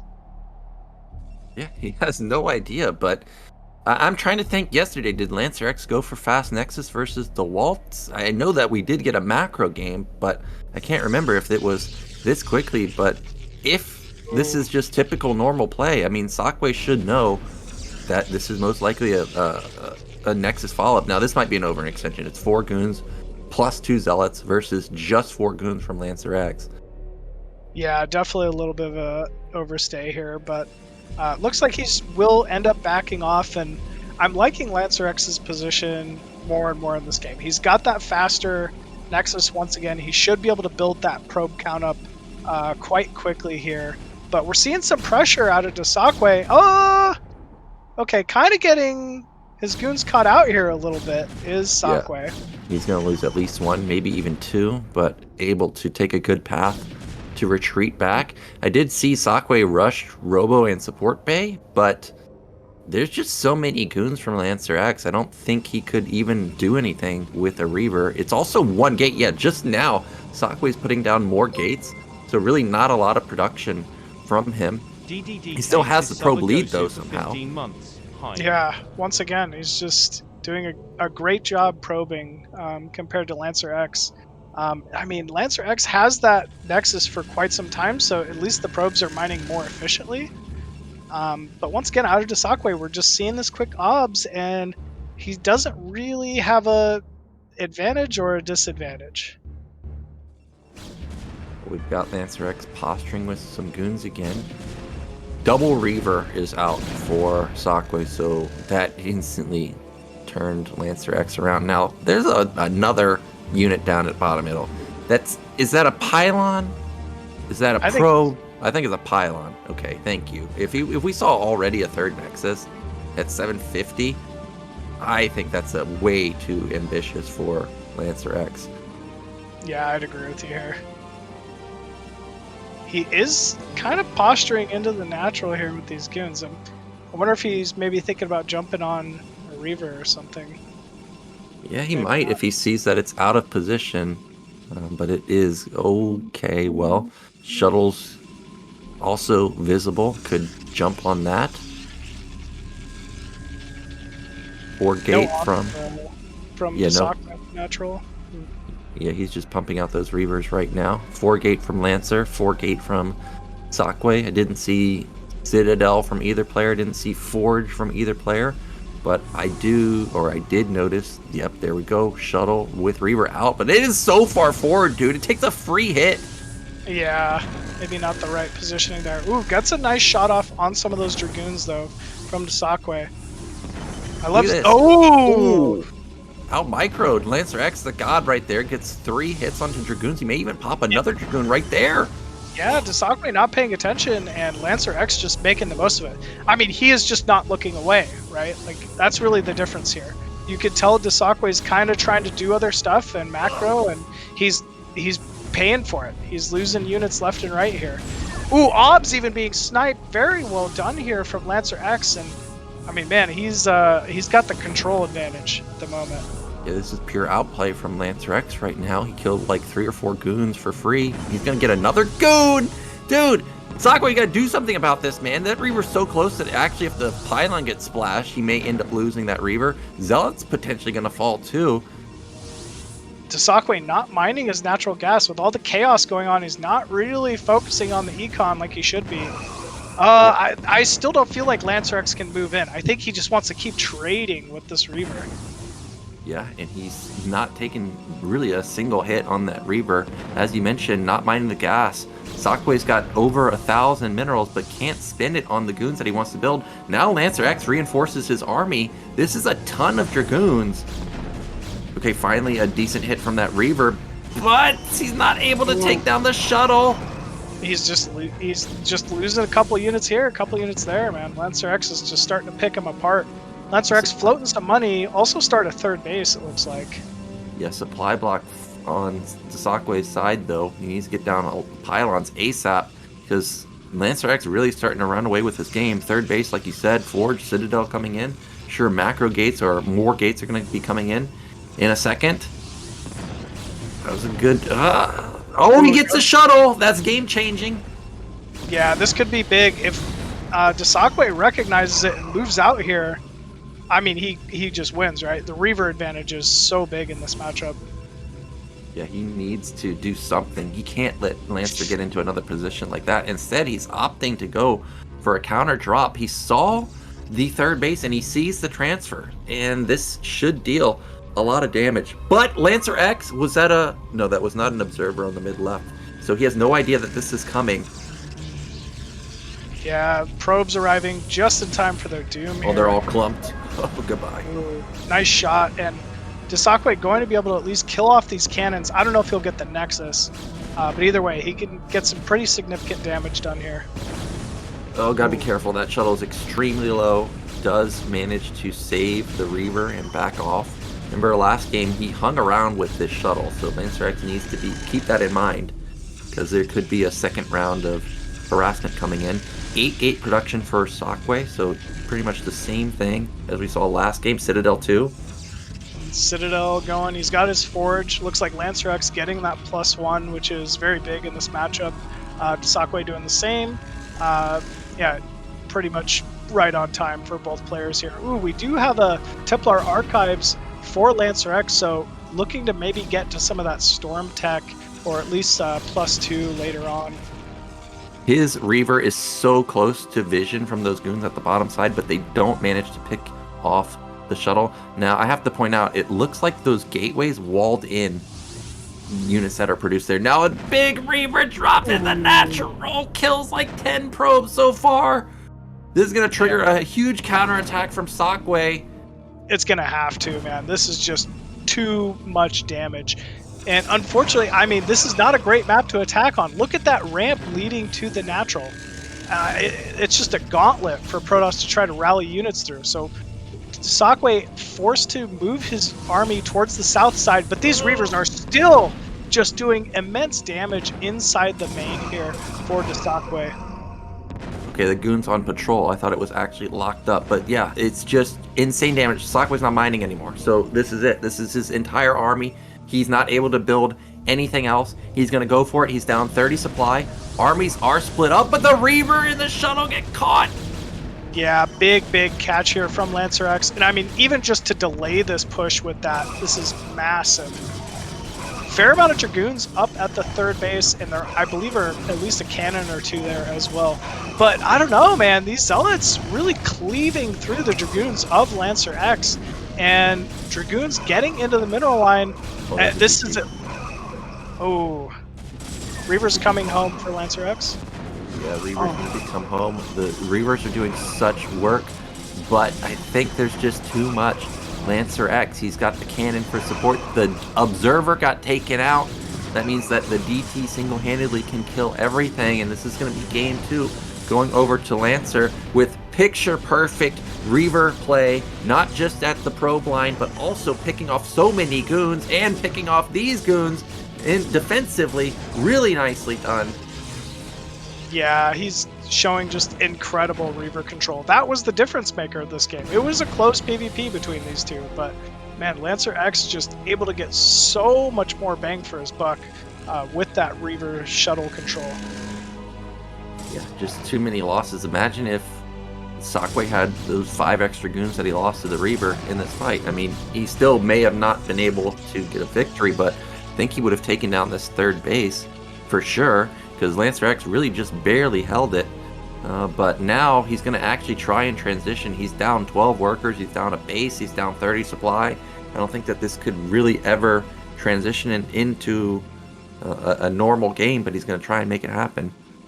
Yeah, he's down upgrades. I mean, if you're ever just in a doom scenario like this where you can't even attack, just put the Nexus down, right? Like, just force them to come to you and try to defend the base. And I mean, it's really your best bet when you're so far behind like this.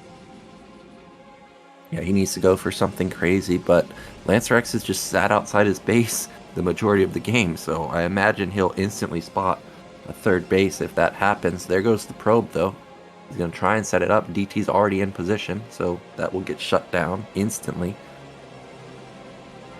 Looks like he is moving out with a probe, though, and this OBS. Maybe he will look to go to his 3rd. Ooh, but actually a 4th even being started for LancerX. Goes down right in front of a Zealot there.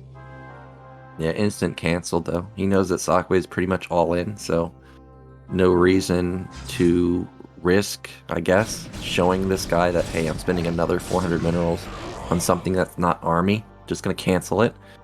And both the players rebuilding their probe counts up to 50 almost is Lancer, but still only 32 for Dsaqwe. But remember, his main's almost mined out, so still a decent probe count for basically 1.5 base mining.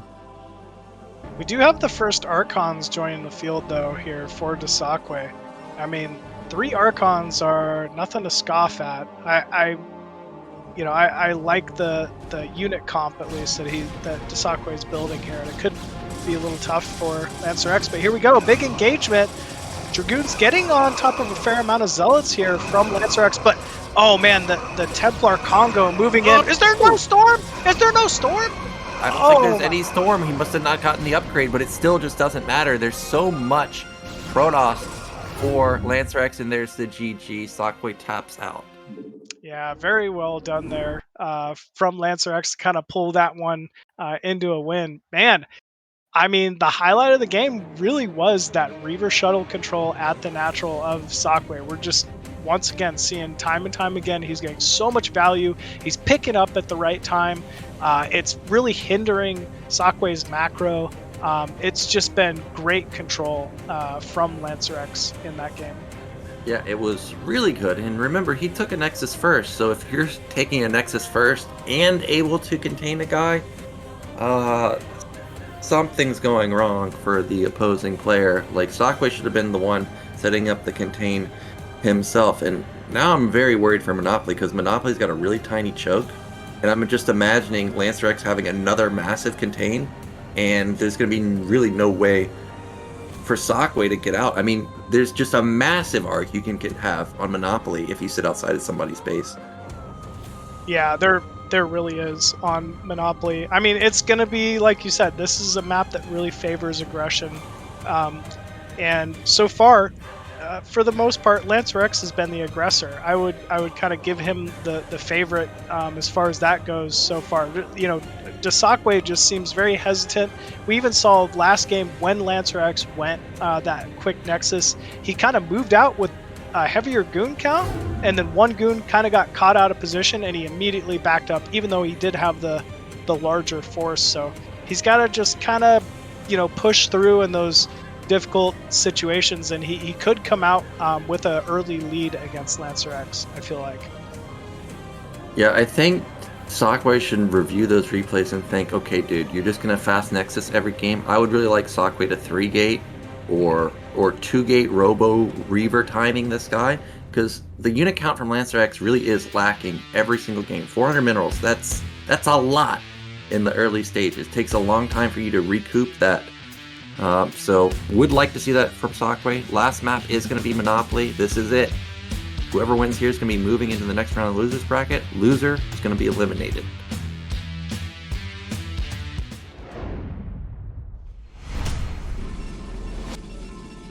And spawning at the bottom left of Monopoly as the red Protoss, it is Dsaqwe.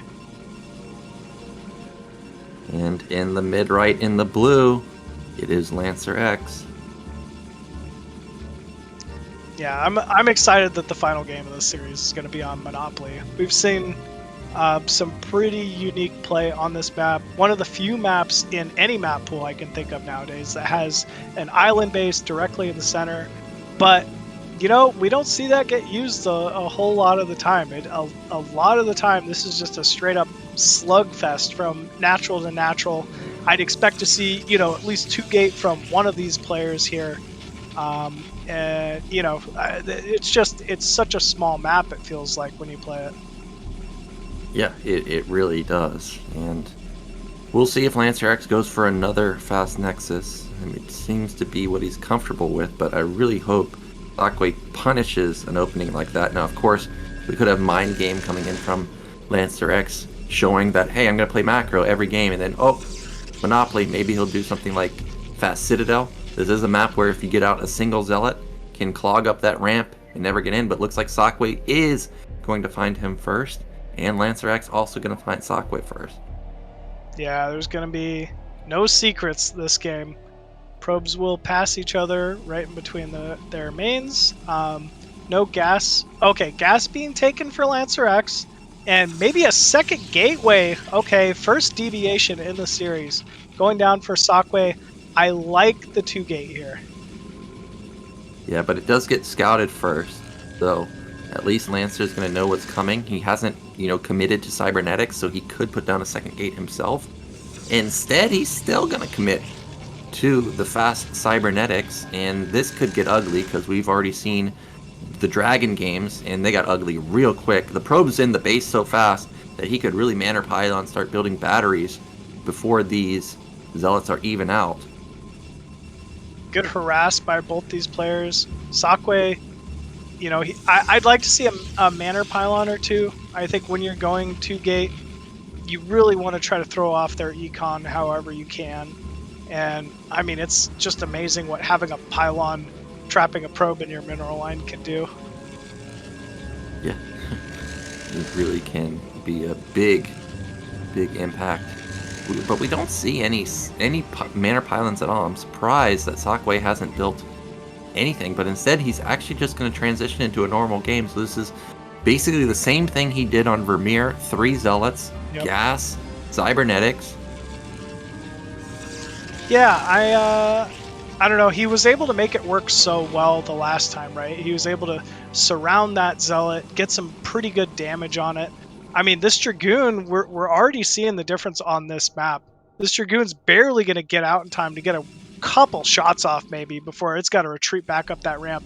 But that being said, with the eggs, a single Zealot can kind of hold the ramp a little better on this map as well. So good shots so far from LancerX. Not just receiving any damage, doing some great job body blocking, and now it looks like Zealot getting into position here. But there was a refocus here, so one of these Zealots was a little more hurt, actually. But actually, looks like he's doing a great job splitting these up, chasing that Dragoon down, and getting into the mineral line once again. Instant probe fall. 2 probes fall. Getting onto a 3rd. Yeah, I feel like I've seen this before. Machine 3 down, almost 4 down. Good probe drill that time.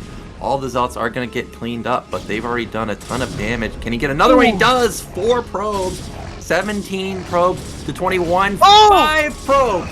I can't believe it. And gets the last goon shot off on that Dragoon. Amazing control out of Dsaqwe. We're seeing it time and time again. Oh, it is Citadel. You called it. You said you thought that Citadel would be a pretty decent call on this map, and I like it for Dsaqwe, right? Like, he's got a strong position here. Oh, but we are seeing the Robo. I don't know. Maybe maybe this isn't going to be the best thing here, honestly. Well, yeah, it may not, but the observer could move out of position, and then DT might walk in. I think this is a good call from Dsaqwe, though, because you know this guy, even when he takes probe losses, ends up putting a Nexus down anyway. So I can't fault him based on what he's seen in previous games. If he does come in here and see no Nexus, I mean, you can still do something crazy, get speed, go like 4-gate. I mean, that's what I do when I just really want to end the game on one base, one way or the other. Probe gets denied, so LancerX still doesn't know exactly what this is. He's only seen the 2 goons, though, so that doesn't really show much either. Obviously, we know we have the other 2 Zealots, but honestly, if I'm LancerX, I'm thinking there's a decent likelihood that this is still DT. Well, LancerX really needs to confirm whether this is range or not. He's going to move out now with his... Oh, no. Oh, it's support bay. So this game is probably not long for LancerX in the next second. He's trying to blind counter Dsaqwe with a Reaver, but this time around he is going to get caught. And remember, every single game he went Observer first, so this is going to be really heartbreaking for Lancer when he sees this blur move out. Yeah, he absolutely went Observer first every game. And then we are at least seeing the Observatory going down. Maybe if he goes Obs after this Reaver, I want to say he could hold, right? Like, there's the small ramp we talked about. He could, lead with the Zealots. So I don't think that Dasakwe's nearly run away with this yet. It looks like it's perfectly timed, honestly. It's a Nexus. So Observer is going to be slightly... actually, it may be at a perfect time, like you said. This is so close. Also, LancerX needs to be careful to pay attention. Oh, he's got the Reaver on hold position. Unfortunately, that's the most expensive unit to be leaving there. He sees it! Look at that wall! Clutching it is LancerX! I can't believe it! The Observer is actually going to get out in time. However, look at that DT that hit itself at the bottom side of the natural. He's waiting for his moment to move in. Did Lancer spot it? I don't know if he did. That's such a weird spot for a DT to go to. I wouldn't be looking for it there, I'll tell you that. Man, very cute play out of Dsaqwe here. Oh my god, he doesn't realize it. He can't see it. The Observer... At least it didn't leave, so he can still... Oh, look, he's trying to draw it out. He's like, yep, come over here. Come over here. Oh, he's going to lose it. But that's going to trigger the Observer to move out! Oh. And that second DT, he can go swipe a million. No, actually, a second Observer pops. Wow. Oh my gosh, this game is intense, man. I thought just the same thing. I thought, oh no, he's going to walk away without an Observer versus DT, but, I mean, gone. once again...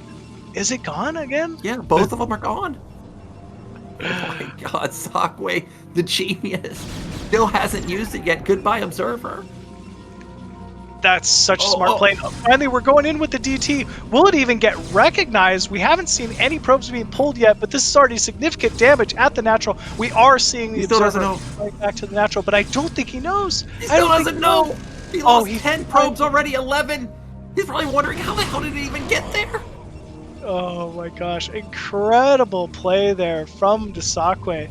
If you're LancerX, you can't help but just be so frustrated at that play. Who does that? I don't think I've literally ever seen somebody do that. That was an amazing play from LancerX, and we do see Dsaqwe is playing very defensive now. He's like, okay, well, I just got to make sure I don't die. But remember, LancerX still has that Reaver. I mean, cannons are good, but they can't hit a Reaver. Luckily for Dsaqwe, he does have Storm, but he does need to be careful to not over-defend. Reaver does unload. Remember, LancerX had amazing micro with the Reaver last game, so Dsaqwe needs to be very careful with these goons. Yeah, he definitely does. Cannon on the ramp, actually. That's kind of cute. Getting some damage done against that Zealot. But the Reaver is ultimately forced back here from LancerX. DT scouting for a third top right. I kind of like that positioning from Dsaqwe as well. Dsaqwe, I mean, obviously with an amazing probe count lead, 13 probes at this point in PvP is, I mean, a pretty big deal. But looks like LancerX may be gearing up for another drop inside the main here. Yep, another drop coming in, and it's a DT drop. And does he have an observatory? No. Okay, he's going to be, oh my god, he doesn't even have a robo. So DT's going to come in, but it does get shown. Okay, well, actually, doesn't have vision for this DT. Okay, it is going to die, I think. Nope, does not die, actually. Smart. This is going to be annoying. Oh my god, he's got more DTs, and he also sees the robo's not done. So he can knock down at least 2 of these gateways. If he brings the Reaver in and knocks that cannon down, he can kill all the gateways. Yeah, he can. Oh my gosh, is he going to do it? No, he's not feeling that confident, but he will prevent the gateway flood from Dsaqwe, so that's great for LancerX. Already, despite the massive losses in probes, he's within 3. Yeah, he is somehow pulling this game back. This is incredibly well played here from LancerX with this DT play. I mean, once the obs is out, these DTs are going to be null, right? They're going to definitely fall here, but they've already done a significant amount of damage, forced out some extra infrastructure here from Dsaqwe. I mean, they're just being a nuisance. Uh-oh. Templar is walking across the map, though, from LancerX. I think that's definitely a little bit of a mistake here. Well, he thought he loaded them up. I think normally it would be, but Dsaqwe just is never out on the map, so it's kind of not even that big of a threat for Dsaqwe or for LancerX to lose him. As I say that, of course, there's one random zealot that moves out, and we'll see both of them. Yeah, this could be, I mean, a big pickup. 2 Templars, I mean, a pretty big deal. They're expensive, but he will end up saving them. But they are at least scouted from Dsaqwe. Well, Dsaqwe's still bottled up in his main. 105 supply to just 85, but he has so many Templars, he has so many Storms available, he may even have 3 if he got the amulet. But LancerX, he's done an amazing job to recover. He's up in workers in just a second. He's got +1 weapon. He's got the shuttle still up and running. I imagine he's probably going to take a 3rd base pretty soon, but this is 8 gate for Dsaqwe. Range just now finishing for Dsaqwe. Man, he really just bottled up and made so many cannons. I'm not used to seeing this many cannons PvP. But, I mean, one thing's for sure. No drop is going to do much of anything inside Dsaqwe's main. And Dsaqwe finally looking confident enough to move out on the map here. We know he has a massive army. Storm tech, lots of speed zealots. I mean, it actually looks like a much bigger army than what LancerX has. Uh-oh, Storm drop and Reaver drop into the natural. A lot of cannons, though, so that Reaver is going to die. However, Templar still can unload, but he's not feeling confident. Moves into the Goon. Doesn't get taken down. I'm not sure, does that Goon even have range just yet? He's going to come in. He loses the Templars. That's a huge loss. But the unit comp from Dsaqwe, it's mostly Zealots. It is mostly Zealot. He's got 4 Templar in there for Storm, but I mean, maybe with some good Storms and Reaver control, LancerX might be able to do this. But here we go, moving in. Good Storm, though, immediately from Dsaqwe, getting a lot of damage down on that Reaver. Reaver falls immediately, and actually not even moving in with the majority of the Zealot force until the Storms are depleted. So well played there from Dsaqwe. Good Storm going down on the natural, and I think this is it, man. I think he's going to take out LancerX. Yeah, this is definitely going to be it. Doubling the supply is Dsaqwe. I thought that the Reavers would deal more damage, but it's only 1 in LancerX. There it is. He taps out, and Dsaqwe, he is going to eliminate Lancer and move on into the next round. Well deserved, I gotta say. He played a very methodical, like, pretty passive style, but I mean, he would just find these edges time and time again. That hold position DT play at the bottom of the natural of LancerX is a play I have not seen, and it was exactly what he needed to bring himself back in a lost game, you know? I thought that was really well done. Yeah, it was definitely well done from Dsaqwe, and I also have never seen it. So well done from Dsaqwe, and this guy's definitely got some cards up his sleeve. So if we see Dewalt come down there, you know, no, it can't be Dewalt, but if we see Bonyth come down there, you know, I still think Bonyth will be a massive favorite in that scenario, but could be some sneaky moves like that, and it could be a tough play or a tough series for Bonit if he does move down. Yeah, all these Protoss. Yeah, I think so. So yeah, it could be a pretty interesting, play to come down and play Bonyth. But I could definitely see Bonyth dropping a game to Dsaqwe. Dsaqwe is playing some incredible PvP there, and I'm really excited to see him continue on in this tournament.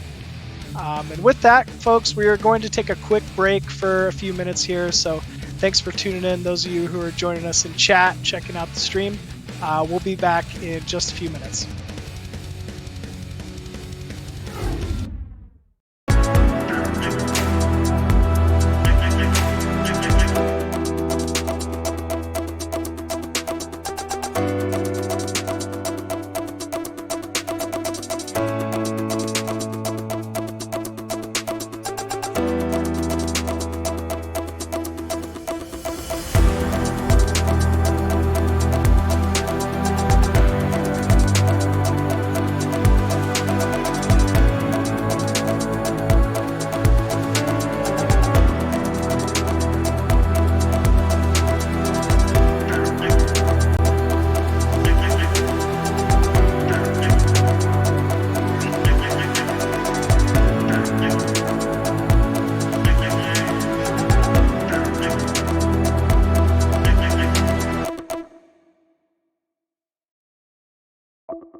Welcome back, everyone, to BSL15 European Championships. Nyokin, we're here, man. This is the match of the century. The two big boys have finally arrived, man. It's going to be Ziki, it's going to be Bonyth, it's going to be Zerg vs Protoss, man. I mean, I'm hyped for this one. Yeah, when you think of potential finals you want to see, this is one of them that comes to mind. And we're getting it, in the semifinals? That means that there is potential. One of them goes down to the loser bracket, makes it all the way through the losers bracket, and we could not only see it one time, we could see it twice. There's going to be a best of 5 with potential where if they get all the way into the grand finals, we'd have a best of 7. So potentially 12 games between these two. This is going to be very exciting. It's going to be super exciting, man. I mean, Bonyth, multiple-time BSL champion, kind of crowned king of the foreign scene for such a long time. And then you got Ziki, man. Like, he wasn't quite there, but he's always been right on his heels. And right now, I feel like Ziki is playing the best Zerg versus Protoss we've ever seen him play. I mean, this is really just going to be a battle of two juggernauts here. And it's going to be a tough one to call. Yeah, and the majority of the superstars in the foreign scene are Protoss players. So if that's going to be your best matchup, it's going to be hard for you to argue against Ziki here. As you stated, when I first saw him, I was like, okay, this guy's good, but he's lacking in the mid game. That's where we always saw him get picked apart by Dewalt, Bonyth. I remember games in particular on Polypoid. I was like, okay, this is a huge position for Ziki, but then gets just completely caught off guard. But seems like he's closed that hole in his play, and this time around, Bonyth not playing as much, I don't think. So if I'm to pick a winner here, despite Bonyth being a 4-time champion of BSL, I think it's hard to argue against Ziki. Also, we have maps that are clearly great for Zerg versus Protoss, like Monopoly, Vermeer. I mean, the map pool in general, maybe minus like Overwatch, is a lot of very strong Zerg versus Protoss maps. And obviously we saw that with a lot of Zerg play through North America with Hawk. I mean, just kind of battering all the Protosses that ended up coming up to play. So I'm really excited to see, what Ziki might be able to pull off in this matchup with these maps. Yeah, and based on how well Hawk was playing and dominating all of NA Protoss players, Ziki may have just watched those games and think, okay, how can I macro like this? Like, how can I have even supply at the 10-minute mark? How can I lose 20 drones and then all of a sudden be up supply still a couple minutes later? I think Ziki for sure watched those games. Hawk looked like a absolute god, and it's going to be tough for Bonyth. I'm trying to think of maps that would be good for Bonyth. You're talking about Overwatch? Did you say that's good for Zerg or good for Protoss? I'm never a fan of against really good Protoss 2-player maps. So yeah, I would say Overwatch could be a pretty strong map here for Bonyth. We already know he loves it in other matchups for sure, like his Protoss versus Terran. So maybe it could be a comfort pick here for Bonyth. Also, Longinus, if you secure that double gas base, it can be quite good for Protoss, but it's actually going to be Sylphid, Neo Sylphid, going to be the first map in this series, this winter bracket semifinal series. So yeah, and with that, both of our players are ready. It's going to be Bonyth, it's going to be Ziki. Let's get into game number 1.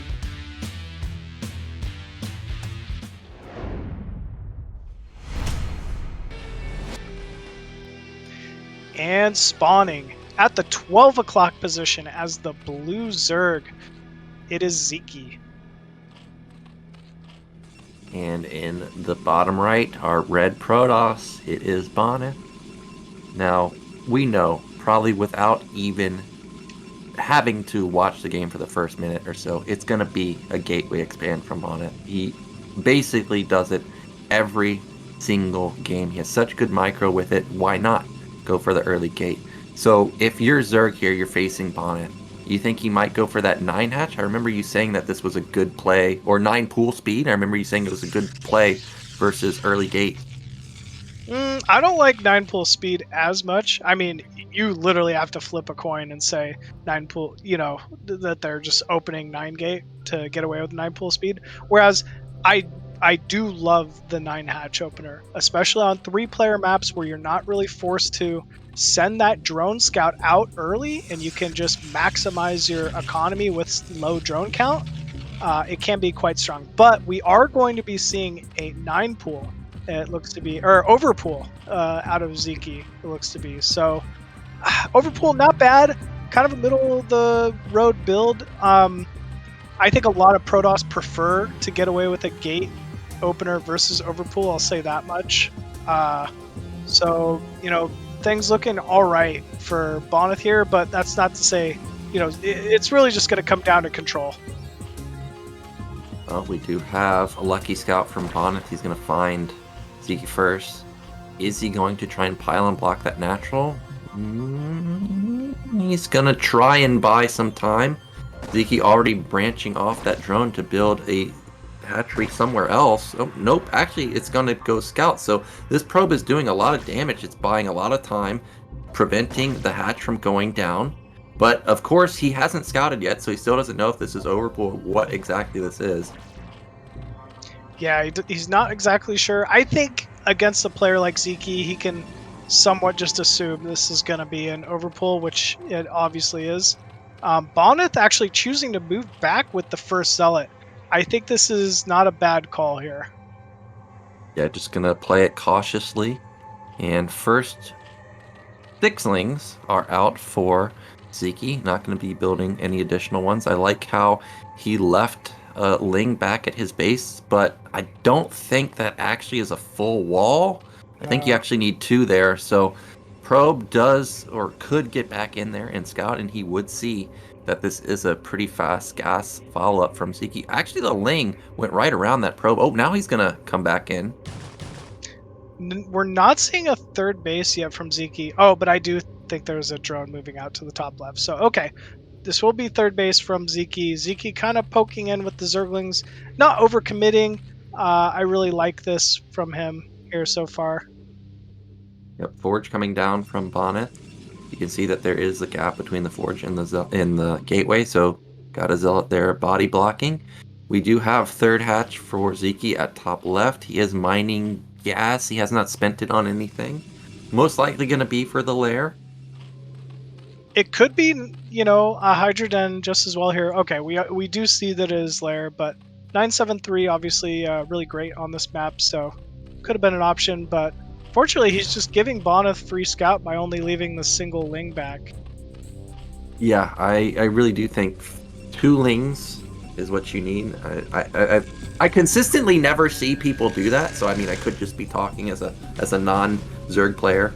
I have no idea what I'm talking about, but giving Protoss the ability to see exactly what you're doing feels like a bit of a mistake, because Protoss is in panic mode whenever they lose that initial probe. Now that was a pretty good exchange, I would say. Softens up a couple of the Lings while only taking shield damage.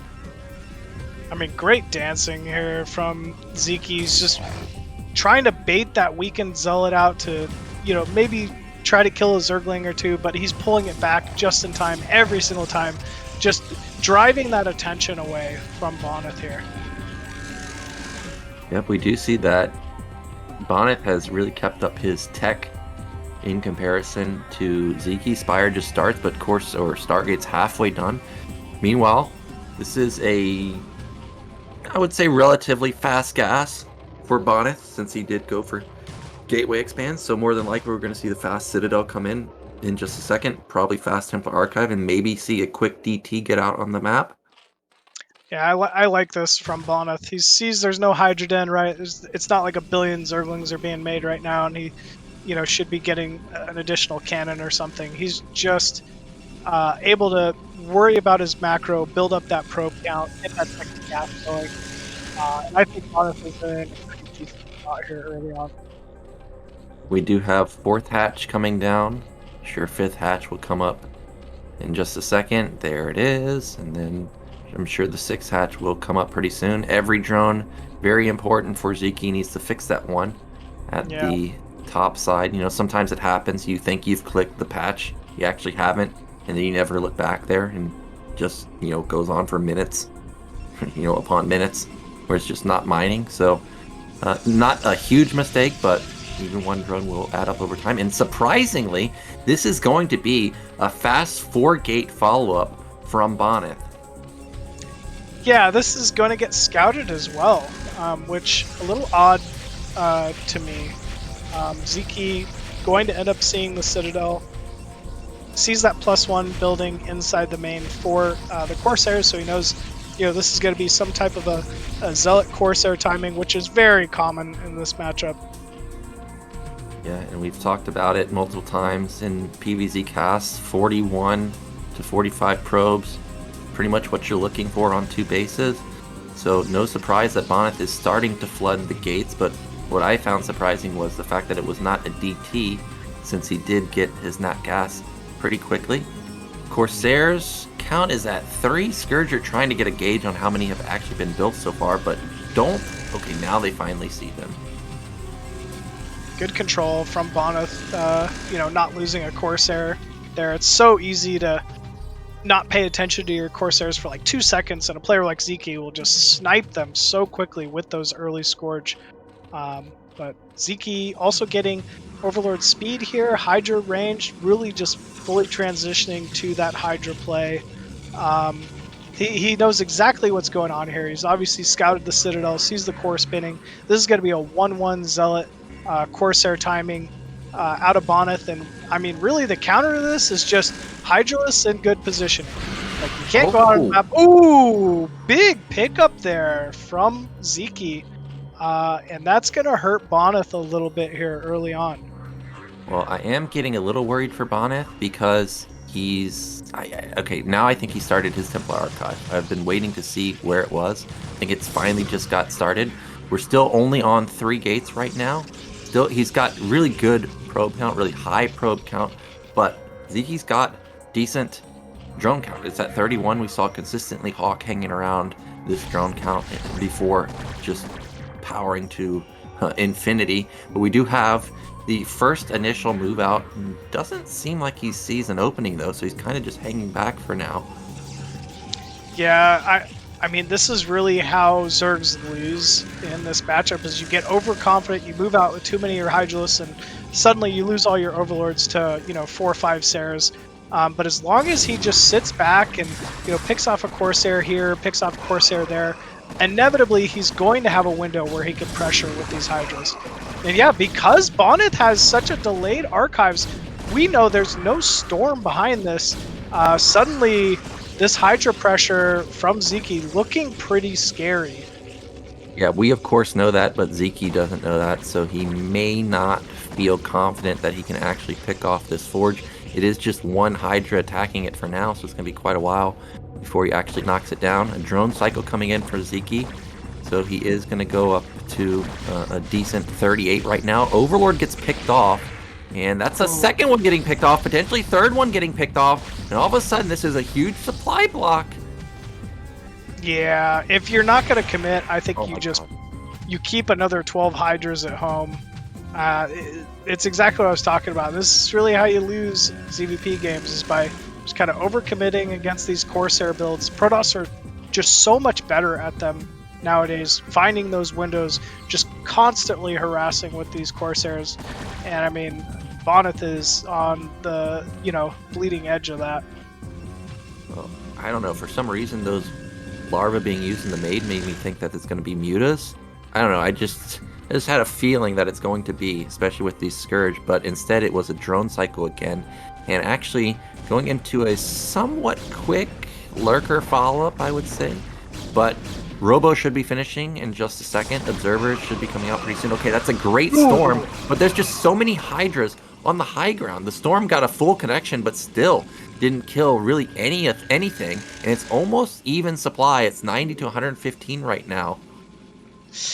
These lurkers feel a little too forward. Oh, but I guess there's still no observer from Bonyth, so this could be a little tough here.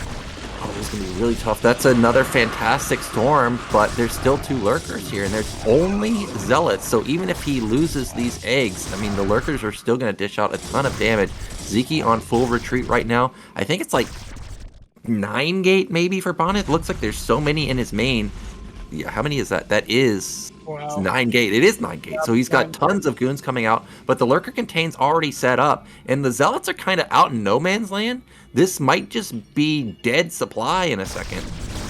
I mean, he's doing a great job at least splitting Ziki's force up. Now it's just pure lurker facing off against Observer Dragoon. And this was not a good trade for Ziki. You never want to just isolate and throw your lurkers away. So suddenly, Bonyth making the best of a pretty rough situation here. And I want to say he's in a really good spot now. Yeah, that was a really good pick-off. Critical pick-off also. Goons didn't even have range there, and the Zealots were definitely in a precarious situation. Now, all of a sudden, Ziki is down 30 supply. Bonyth, because he has the 50 probes, has insane eco right now, so he's going to take a 3rd Nexus, potentially even take a 4th Nexus. I know he's already got 1-1 done, may even have +2 coming pretty soon. Okay, it did just start, but this is going to be a 4-base Protoss in just a second. Meanwhile, Ziki, he doesn't really have, I would say, much going for him. He's got a lot of Hydras, a lot of Lurkers, but I think if they were to fight head-to-head right now, Bonyth would probably win a straight-up battle. Yeah, it's only 5 Lurkers. I don't think he quite has that +2 Hydra range yet, which is really the key factor in being able to bully Protoss mid-game. But I think it's on the way. So once he gets +2 here, Bonyth's going to have to be a little more wary than he currently is. But, I mean, in that time, it's also the perfect window for Bonyth to hold this 3rd and this 4th base. Well, Ziki did catch basically all the Corsairs, so he knows that there's only 2 remaining, maybe even just 1 remaining. We're going to have a big attack right here. Decent amount of lurkers, but actually doesn't seem like there's that many Hydras. So I think if Ziki attacks, that's an overstep, but he does have the +2 power spike. Yeah, and that is, like I was saying, just so big in this matchup. Bonyth goes from, having such a strong army that can kind of bully its way around the map to really having to watch out for that damage that comes out of this Hydra Lurker. And wow, nice little probe transfer, catches a probe, does Ziki. Bonyth, though, reacting, moving in with some Dragoon Storm here. Going to push this Hydra force of Ziki off. Ziki is able to secure his own 4th at this time, but we don't see 5th yet. Ooh, big storms. Oh, it's a drone lead for Ziki right now. He's almost even in supply. That's a 8th hatch, actually. So huge production from him. He needs huge production because Protoss is already at 9 gates, maybe 10. We do have double forge, so +2 armor about to kick in, +2 weapon coming in. A 9th hatch, and he's got Hive almost done too. Yeah, I mean, he is finally getting like a mineral only, but I mean, eventually he's gonna need to probably go for the other main. I'd say you can't give up the other main on a map like this against Protoss. So I would imagine we're gonna start seeing them fight for mid left here pretty quickly. Yeah, I was going to say I'd like to see a drop from Zerg, but I know he's upgrading Hive right now, so obviously can't get both of those upgrades. But you can see that the top side of Bonyth's base right now completely open. Not sure if that's even a Corsair overlooking the top side or if it's an observer, but really no defense on that side of the map right now. Sayre's going to scout the left side and see that the mineral only is going to be taken. So this is going to be a lot of bases for Ziki. But a long time ago when Rhett was playing, I was talking about like, yeah, just take this base and this base and this base. And he's talking, you don't really need more than 4 bases because you're not really optimally mining them. Also, you have to defend all these bases. So this could be a bit too many bases for Ziki to defend. We'll see, though. He's got a good spread everywhere. He's got almost even supply. Good spread, big lurker count. He is morphing a lot more lurkers, and I think they're going to be key here in holding this timing. We also see Ziki's changing to more of a Zergling heavy comp, but here we go. This is going to be a massive engagement from Bonyth. He does not look like he's backing up, and yep, here we go. No storms yet, but Dragoon's doing a great job focusing down initial lurkers. And there we go, first storm. Second storm is a little bit of a whiff, but we're going to see a big flood of blue moving in from the natural here in not too long. And actually, it doesn't even look like Ziki's committing too many more units here. Yeah, he's trying to maximize his lurker usage, soak up one storm at a time with them. Okay, well now the storms are starting to add up, but despite all those big hits, still it's even supply basically, 145 to 140. But this is when it really gets scary for Protoss. Zerg was only on Hydra lurker tech. They don't even have Hive, and now you're down in supply as Protoss. This is a bad sign for Bonyth right now.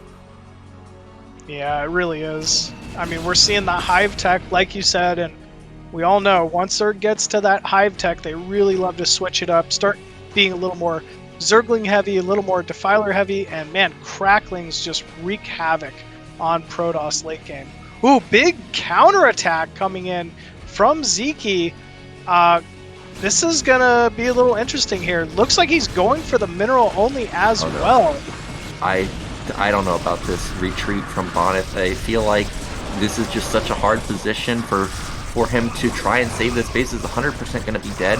Maybe he has to save this, because if he doesn't, he's basically going to be set back to the Stone Age, one base mining with just bottom left. But Ziki still has 6 bases running. He's going to try and take mid-right, but it gets spotted by an Overlord, and all the units retreated to save the Nexus, so mid-right's going to get shut down. Somehow this Nexus survives, and he actually saved the majority of the probes. Okay, now the Nexus does get cleaned up, so it seems like an okay trade for both, because supplies are still even.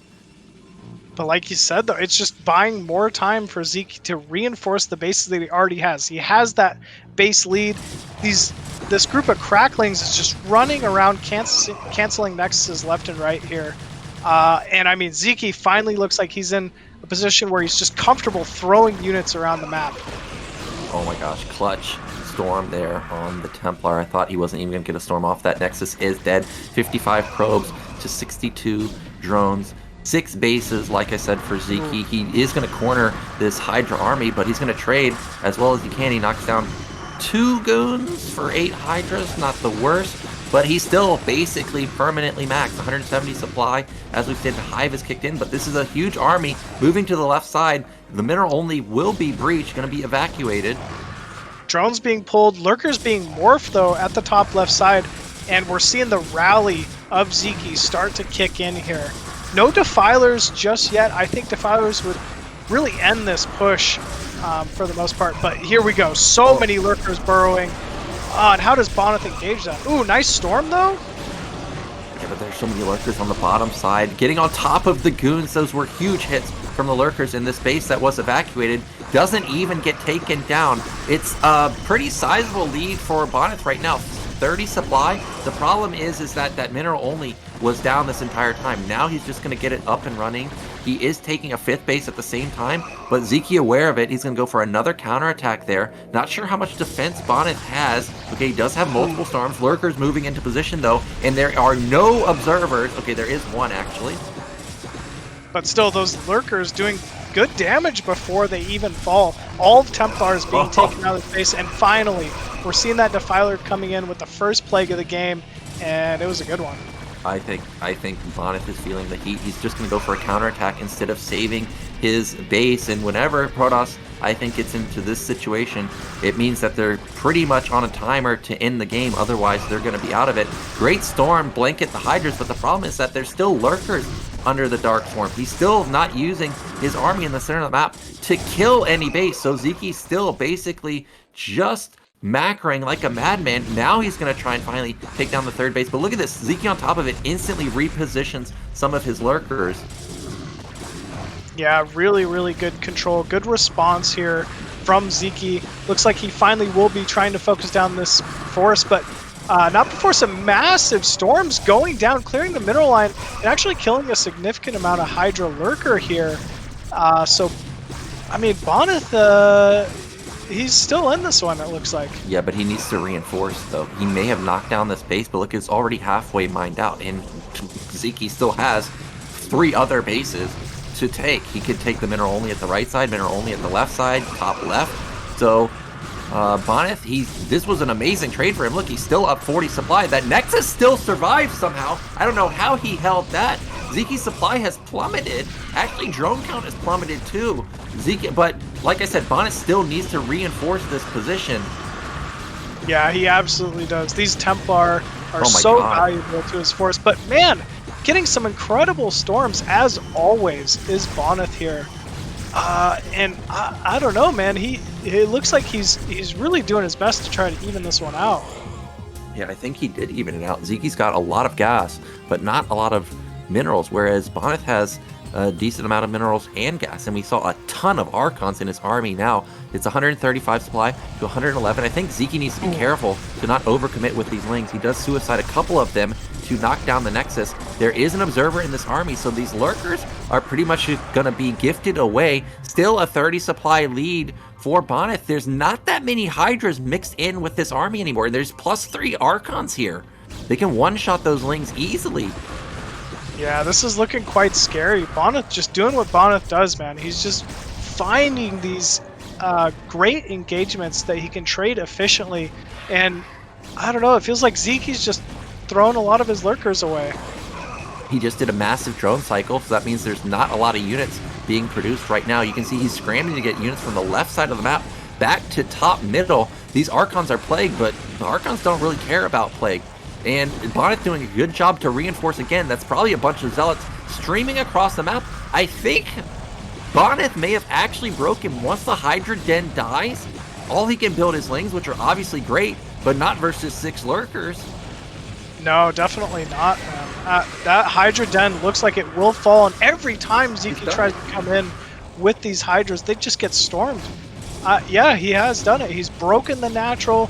Tech is being killed off, and Ziki does not have an answer for this massive force here from Bonyth. Yeah, he's in the main, he's going to kill drones, he's going to kill all the drones, and that's going to put him back down to 35 drones or so. Ziki during this time took a 7th base at mid-left, but he's losing everything in his main. It looks like he's given up his main.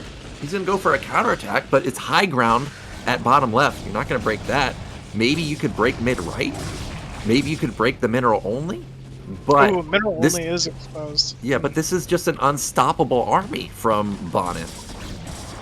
Yeah, it really is. I don't know what comp you go against that. It's got to just be Lurker, Ling, Defiler at this point, but I just don't think he's got the econ to even back it. Bonyth even coming in with a big Zealot force here to try to save this mineral only. Still no observer fall. Look, do you see the Bonyth probe count now? He's at 31, so that was heavy losses, but oh my god, I didn't realize where all the lurkers, where all the kills came from. It's over there. Now, there are a ton of lurkers here, but luckily for Bonyth, he does have an observer, so this base is going to get taken down, along with 3 hatcheries, and... Oh, Archons are falling. It's not like they're, he's trading this for nothing. And Ziki is still managing to mine off of 3 bases, so, I mean, maybe it's feasible that he can come back in this. Yeah, if Ziki can regain his composure, set up a Sim City at mid-left, maybe he can stabilize the game. I mean, the worker count is so low for both players, but Protoss has 4 Nexus, so he can replenish, actually 5 Nexus. He can replenish probes very quickly. He just needs to get his army together, start consolidating, or start keeping these lings from knocking down Nexuses. I mean, that's just kind of been Ziki's job at this point. He's keeping this army running around saying, you know what, if you want to go engage, kill another one of my bases, that's fine. I'm going to make you pay for it. I mean, he is still down by double the supply, but he's mining off 3 bases, potentially taking a 4th, and I mean, he's being pretty efficient with what he's got. Yeah, but there's no Sim City anymore at the left side. You can see there's a Hydrogen and a Sunken, but he needs Evolution Chamber or Hatchery to body block. Big engagement here, and Bonyth is going to win this fight without even having to use a single storm. Down below 50 supply is Ziki, still hovering around 120 strong is Bonyth. He's got 4 Templars in this army. Like I said, the issue for Ziki is obviously the low supply and no Sim City at all, so it's completely vulnerable. He can't rely on the AI bugging out. And I imagine we're going to see the GG any moment now. Yeah, GG finally called there from Ziki. And just, man, incredible play from both players. But Bonyth is the one who ends up pulling game number 1 out. That was really well done by him. Yeah, I thought that Ziki had it, but that attack at the high ground third base, the one with the low mineral patches, did way more damage than I anticipated. Remember, Bonyth didn't even reinforce it at all, and it just killed everything. Actually just killed everything. And this was 10 hatch production. Zerg had the opportunity to attack from all sides, and the storms were just fantastic. Yeah, if you remember, at the same time, Ziki was trying to trade it for that mineral only, and although he did kill the mineral only, but I mean, it didn't seem like it was quite enough. I don't know. That was just really well done. Good decision making out of Bonyth as expected. And with that, it's going to be Ziki's map pick for game number 2. Yeah, and I think Sylphid was kind of a comfortable map pick for both players. Ziki played well, Bonyth played well, but Bonyth somehow ekes out a win. Now, if I'm Ziki here, I definitely want to get a win on the board. I don't want to go down 0-2, because if once it gets to 0-2, that's going to be really hard. So I think we got to pick a solid Zerg map, and because of that, I think you got to go with Monopoly here, assuming it didn't get banned. You think Monopoly over something like Vermeer? Well, even though I like Vermeer, every time I see this map in ASL, it's quite close between both Protoss and Zerg. Like, even when Zerg's macroing like a god, Protoss sometimes can overwhelm the army. I think you got to pick a map where you're very heavily favored. I think Monopoly is more favored for Zerg than it is than Zerg is favored on Vermeer, if Zerg is even favored on Vermeer. Gotcha. Okay. Okay. Looks like it's going to be Overwatch, so definitely not the map I was expecting. This is Bonyth's map pick, it sounds like. So that definitely will work out for his favor here. I know he loves this map, particularly in PvT, but I don't see why they couldn't transfer to versus Zerg as well. And with that, we are ready to get into game number 2 here. Bonyth versus Ziki on Overwatch.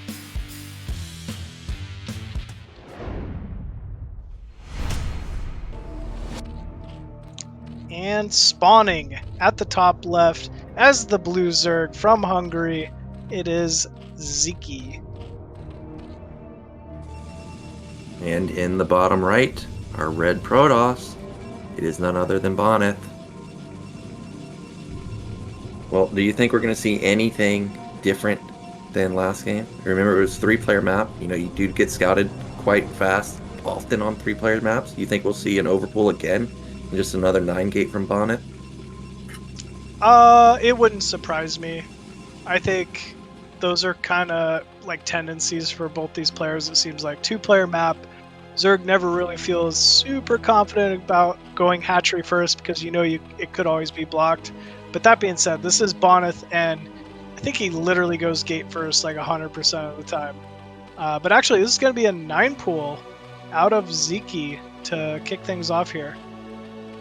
Okay, 9-pool coming in. So going to be really a low eco opener. Ziki doesn't strike me as somebody that goes for speed in ZVP, so I imagine this is going to be a canceled extractor, but maybe not. Yeah, okay, there we go. It is just going to be a normal canceled extractor, extra drone. I will say, Bonyth making a lot of probes here. I wonder if this Nexus? is maybe a Nexus first. Well, you don't expect it, right? It's a 2-player map. You're going to get scouted first. Obviously, rush distances are decently close, and this is a 12 Nexus. Okay, now Machine, this isn't holdable, right? If I watch a 12 Nexus get held with against a 9-pool, I switch to Protoss today. I mean, it happens in rare cases, I'll tell you that much. But I would not favor Bonyth's positioning here. Nope, no way. Well, drone comes in. Probe didn't scout either. So one thing to note, as Zero mentioned, or it showed right there, is you can block the entrance there with a probe. So if Ziki like move commands and there's a probe sitting there, well, it could get ugly for Ziki because that pro's gonna buy a lot of time. But Bonit's gonna see the bad news. Lings are already across the map. Drone is staying there, trying to get a little bit of harassment in, and suddenly Bonyth knows. I mean, he's gonna have to pull every probe he's got. He's got to try to just wall this off as best he can. Say, screw it. Even if I end up losing a lot of mining time, I need this cannon to get up in order to live. So good walling so far from Bonyth. Okay, there goes one probe, 2, 3, 4, almost. Okay, he's on top of the cannon. 4, he gets 4 probes. Cannon does get up. He's trying to get a 5th. Can he get the 5th? Okay, actually the Nexus does complete, but those were big probe losses. Actually, Ziki builds an additional round of Lings, so that's not a drone, obviously, but being 10 workers to 10 workers, this is a fantastic position for Zerg, also taking a 3rd base, and there's no pressure because the gateway just now completed. Yeah, this was really, really well done from Ziki. Exactly what you'd want to get out of a 9 pool with 12 Nexus like this. Bonyth, maybe gambling a little bit, and unfortunately it didn't pay off in the game. I think if it was a 12 pool instead of 9 pool, he would have been fine. But, Bonyth probably pretty accustomed to playing from a position like this, and if anyone can do it, it's Bonyth. Yeah, he can definitely play it out, but this is a dire situation for him. You can see there's 2 Lings even blocking half the mineral line at the bottom side. Probe is at least alive and gets to continue to scout and see what's going on, but Ziki has a lot of options now. He knows that he's done a lot of damage. Could go Lair, could go Hydra Den. Okay, that was really good body blocking on the probe, and that does open up those mineral patches now. Yeah, really good body blocking there from Bonyth. A lot of Protoss would have, been a little more greedy, possibly let those 2 Lings into the main, but Bonyth not the type to do so. Yep, probe still getting intel. Oh, more Lings being produced, I guess because the Zealot could be moving out. Lair coming, speed coming. Still no hydrogen anywhere. Yeah, I guess I mean he should feel pretty confident in just going straight to Lair. And a lot of the times when you have a slight lead like this and Protoss's tech is going to be so delayed, I think Spire's usually a good call here. So Ziki just focusing on that drone count, and we're seeing him at 22 drones to the 23 probes of Bonyth. So he's got to be feeling good about this. Yep, and Ziki was already headed to the 3rd base with his... with his Lings. I thought those were Lings. But if he does go Mutas, Overwatch does have a kind of an open natural mineral line, so it will be hard for him to deal with them. Look at the control on the Lings. That is a damaged drone that could be one-shotted by this Zealot, but doesn't... Oh, that was great. Stutter Step Micro gets 1 drone there. Nicely done. So maximum amount of damage on that Zealot. And he's forced a lot of lost mining time there for, honestly, a Zerg that was prepared, right? It's not like he had 6, 8 Lings there. Now he's got speed on him. But Bonyth's still just finding those openings to do damage. Well, he's got speed kicked in now. Zealots are not out on the map.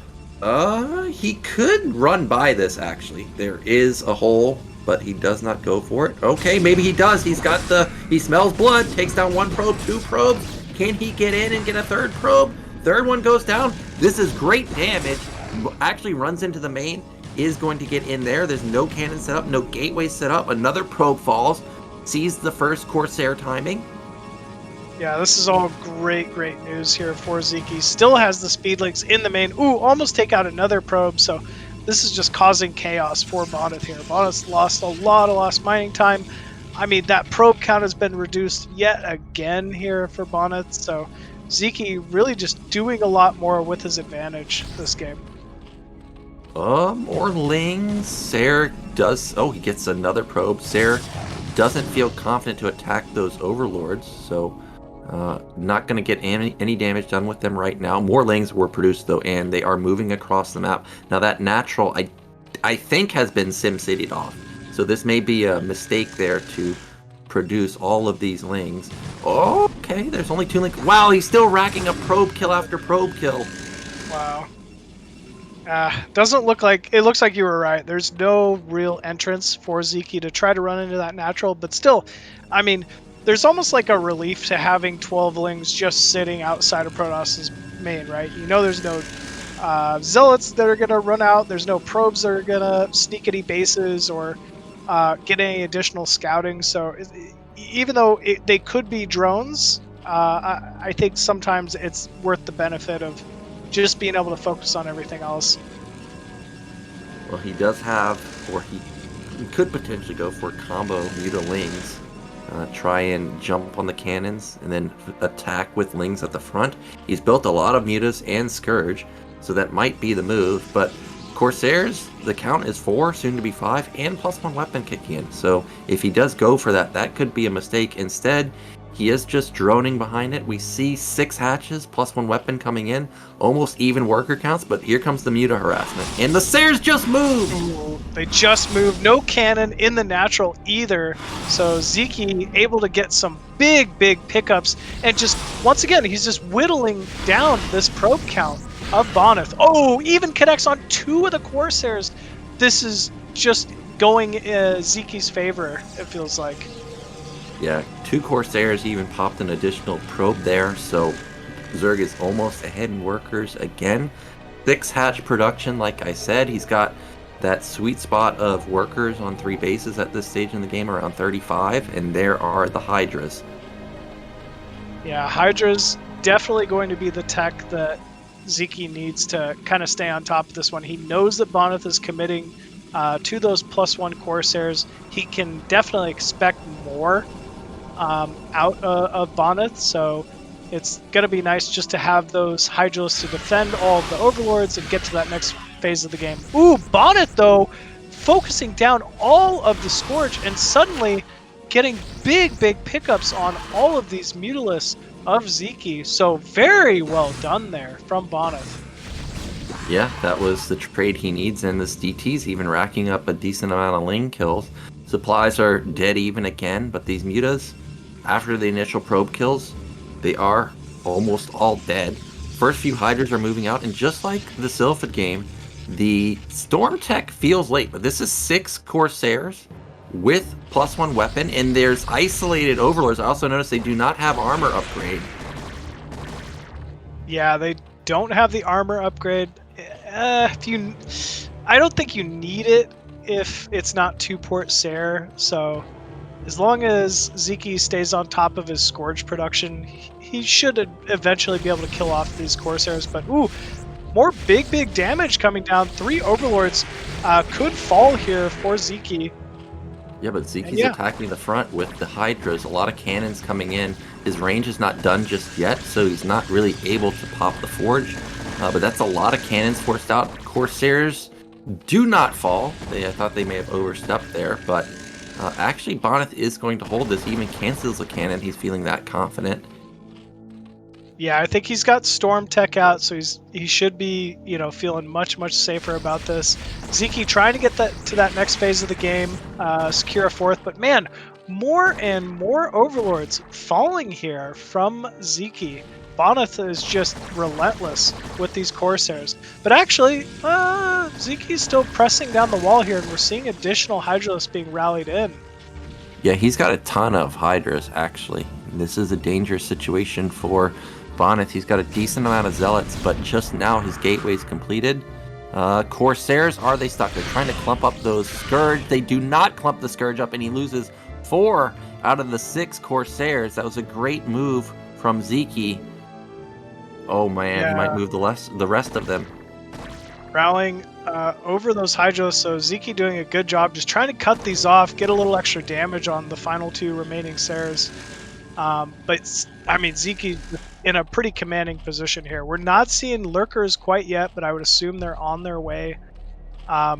He's forced out so many cannons from Bonyth, and, I mean, at least we're finally seeing Bonyth at that 50 probe count, but we know how many probes it was that Bonyth lost here early. It's just going to be a tough spot to play out of. Yeah, we've got 10 Zealots moving out, but there's so many Hydras. I think there's maybe 20 Hydras hitting from both sides. Okay, well, Storm in the back hits every single Hydra, kills 4 of them, and that's the type of trade Bonyth needs to get back in this game. Yeah, it definitely is. Ooh, we're seeing those weak Hydras being morphed here, but Bonyth actually catching them. I like this for Bonyth here. Although, I guess we're not seeing any observers out quite yet. Yeah, and actually there were already 4 lurkers completed, so those lurkers end up saving the morphing lurkers for now. That is a lot of zealots though, and I don't think he realized that the observer is already out. However, 6 lurkers do complete themselves, and it is just pure zealots versus mass lurker. That's actually a whiff. I don't think he hit either one. So zealot count is actually dwindling down, but the Hydra Ball got cleaned up at the top side. We're seeing a massive amount of blue moving across the map now, but I don't think it's going to be a time. Once again, Ziki just kind of getting his lurkers caught out of position, and Bonyth happy to trade there. But actually, wow, Ziki trading for the Templar. He was focusing the Templar with those lurkers. Yeah, so he does end up getting a decent trade there. It does buy him time to get his 4th base up and running. He's at 50 drones versus 50 probes. Amazing eco for Zerg. Bonyth desperately trying to get that probe to bottom middle so he can take a 3rd base himself. Bonyth on 8-gate production. I saw he also has double forge, so he's going to have 2-1 pretty soon. We're also seeing almost that +2 attack damage here for Ziki, and once that hits, I think Bonyth's seriously going to be in some trouble. Ling's rallying in, not seeing any more lurkers though, but Bonyth is forced to engage on this high ground, and Ziki just continuing to move in, picking off another Templar, and more Hydralists just joining in here, trying to kill off this 3rd base of Bonyth. Yeah, and just barely Bonyth has enough to force Ziki to back up. This 3rd Nexus is not going to be canceled, so Bonyth should get this up and running. That Templar has like 1 hit on it before it dies, so it's crucial that he keeps that alive. That Templar did not get off the storm. Animation almost went through. And Ziki, he's so close to busting it, but he just can't quite do it. Looks like finally some lurkers being produced for Ziki though. Larva being spent, and we're seeing another swell of blue moving down towards the south side of the map. Yeah, we've got another macro hatch for Ziki. More lurkers and Hydras moving into position, but Bonyth, he has a slight lead. The whole time it's been even or worse for Bonyth, so this is a good sign for Bonyth fans out there. He's starting to recover. However, he is going to lose all of his zealots here. There was not a single storm to help that army. Yeah, only the 1 Templar now. I mean, it is a good storm, but you need to be a little more Templar heavy against these mid-game Zerg armies. Ziki, though, still continuing his production of Hydraling Lurker. We have him moving towards Hive Tech. Evo Chamber researching that +1 melee. So looking to transition to Zerglings like usual. Bonyth still not mining at the 3rd, looks like. Yeah, he's going to start transferring pretty soon. There it is. And he does have a ramp or a wall at the ramp, so it's going to be hard for these lurkers to get up. You see, they do get walled in, and that means that Ziki's not going to be able to bust this. So that was a good hold from Bonyth right there. Meanwhile, Ziki, he's going to take top right, obviously a critical base to take in on Overwatch. We're starting to get into split map scenario potentially, and a ton of lurkers positioning on this high ground. Yeah, I like this positioning here from Ziki. If you can ever control the high ground on this map, I mean, there's no great way for Bonyth to really engage up there.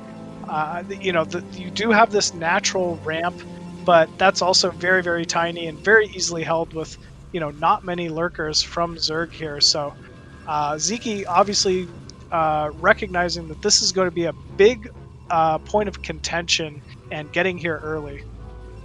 Yep, Hydras want that observer because, you know, unlike Terran, once you take down the observers, that's it. You don't have any way to detect the lurkers other than Storm, really, or if you're going to mind control an Overlord, which we don't see a Dark Archon anywhere.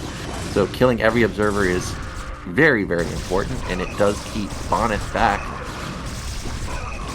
Good focus fire with those Hydralists.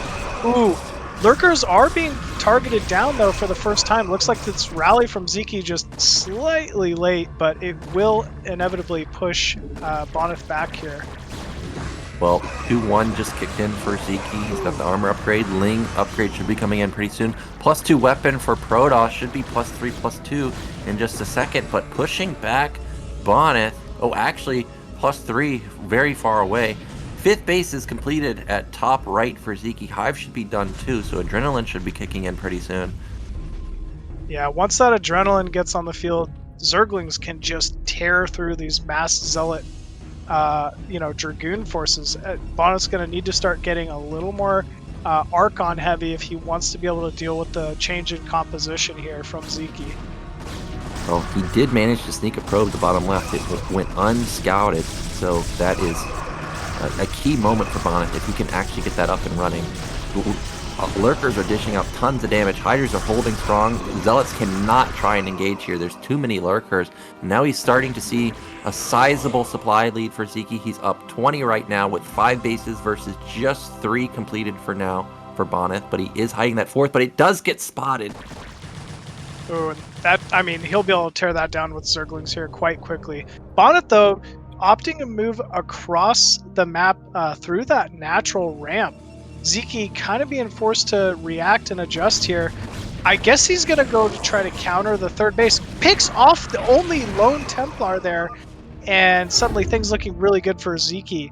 GG is called, so well played there from Ziki. Takes his first game in the series against Bonyth, and man, Ziki just played like an animal there. Yeah, it looked like a desperation attempt for Bonyth at the end. Remember, Bonyth lost 5 probes or so to a 9 pool, and then a couple lanes got in and he lost even more probes. So even though Bonyth was really down in the dumps in terms of eco, he got it together and it did look like a manageable game. But in the end, if you give somebody a lead, or if you give somebody like Ziki a lead like that, he is going to capitalize, and he does transition it into a victory. Yeah, he's just at that level, right? I mean, when you're Bonyth, when you're Ziki, when you're the best of what Europe has to offer, there can be no mistakes. There could be, any advantage, slight advantage that either of these players can edge out against each other. They're gonna just run away with it, and that's exactly what we saw. 9 pool versus Bonyth, maybe trying to get a little cute with that 12 Nexus, up a game in a series. So I don't necessarily fault Bonyth for, that decision making, but man, it just Ziki, he's too strong, man. You can't do that to him. Yeah. But it does tie up the score 1-1, a sigh of relief for Ziki and Ziki fans. And we were informed that Overwatch was actually Bonyth's pick last time, so I guess we're alternating picks here, so that means it's going to be Ziki's pick now. As I've stated, I want to see Monopoly. I don't think I've even seen Zerg lose on this map, Zerg versus Protoss, so that's why I think this could be a good pick. But you do have open mains. There are a lot of bases you can harass. We know Bonyth excels on maps like that once it gets to harass stage of PvZ, but actually we haven't even seen him use a shuttle at all, so we may not even get to there because both players just have such killer macro. They're just slugging it out in the center of the map all game long. Yeah, very true, man. We're just seeing such strong timings both ways that we might not get to those late game scenarios. Bonyth, you gotta mention the shuttle control, the storm harass, the reaver control late game. Once he gets to that 4 base, like 4 gas, level, I think it's going to be really, really tough for Ziki to stop that. But at the same time, man, we're seeing some incredible macro out of Ziki as well. So it's so tough to call this matchup once this goes late game. Yeah. Bonyth in Sylphid, I thought Ziki for sure had it even supply, 6 bases versus just 4, knocked down the mineral only. But the Storms were fantastic all game long and turned that into a victory for Bonyth. We've got your map, Vermeer. It's going to be game 3. Let's see who's going to take a lead in the series.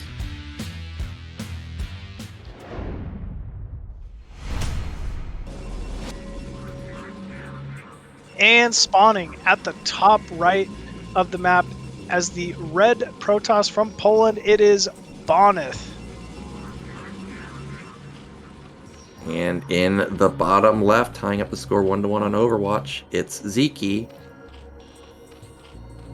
Yeah, I'm not even gonna lie, I'm so excited. This is definitely the map I wanted to see these two play from. these are, if I could call their positions, this is what I wanted to see, right? Like, we have, not that it's going to, but we have a really good chance of this game getting super duper late, seeing some split map scenario with some big armies being thrown at each other. It's honestly why I love Vermeer so much. And yeah, man, this is gonna get hype. I want to see a hatch first out of Ziki. I want to see something like 11 hatch this game. I think that could be a good call, just given what we've seen out of Bonyth here so far. Yeah, it could be a nice mix-up, but something I noticed a lot of the times from casting all ASL and BSL games is that when players start to play aggressive, they generally, from my experience watching a lot of them, continue with the aggressive play. So we do see another early pull from Ziki. We do see another gate opener from Bonyth, and he does go for that middle scout to top middle, and you can see he's looking for the Overlord, doesn't see it, and he is just going to go bottom right. But lately on ladder, I've been facing this where a lot of Zergs are mixing up their Overlord movement, so this could have backfired, but not going to backfire this game. Yeah, we know it's not going to backfire. We know it's cross map, and actually Bonyth, a very quick reaction there with the probe, will be moving towards Ziki's main here quite quickly. This is cross map, so although I don't think Bonyth's going to be able to get much damage done with the early gateway, I also there's so much travel time from main to main that Bonyth should be able to stall out this 9 pool relatively easily. Ooh. Yeah, he should. And remember, Sylphid game, he turned that Zealot around, and he does turn it around again. Drone spots it too, so he knows that there's going to be no hidden Zealot out on the map. Instant Forge, and this is Vermeer. You can see the double eggs help the Sim City for Protoss a little bit. Zealot is even gonna, second Zealot, I mean, is even going to be out in time, so this shouldn't get much damage done.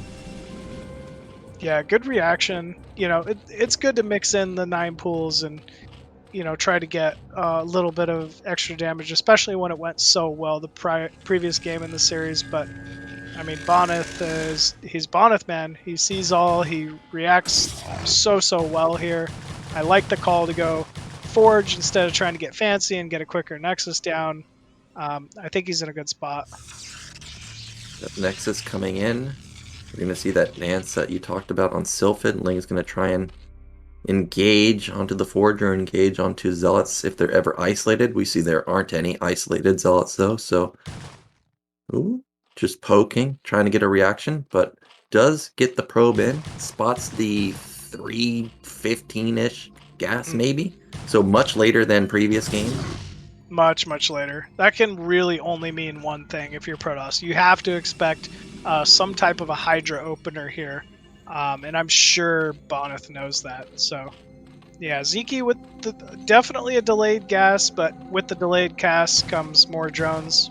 He's just going to be focusing on getting that natural and that third base saturated as quickly as possible here. We also see Ziki moving across the map with his first 2 Overlords, but I mean, as long as Bonyth's Corsair is timed fairly well, he shouldn't be able to get too much scouting info with these first 2 Overlords.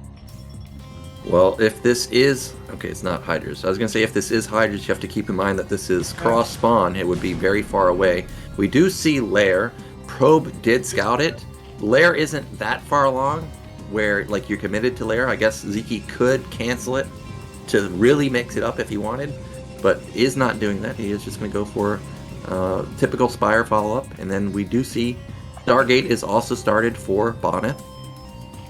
Yeah, I'm a little surprised at this. I'm always, as a Zerg player, quite worried to go for like a delayed Spire opener, especially against really strong Protoss that get Corsairs so quickly like this.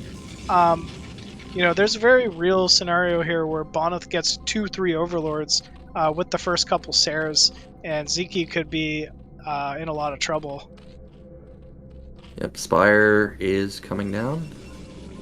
Stargate is done, so if he can find Overlords, he may be able to rack up not just 1, but maybe 2 or 3. You can see Ziki already moving them into weird positions, even at the bottom side between his main and that, he's positioning an Overlord, trying to save as many as possible. 4th hatch coming down.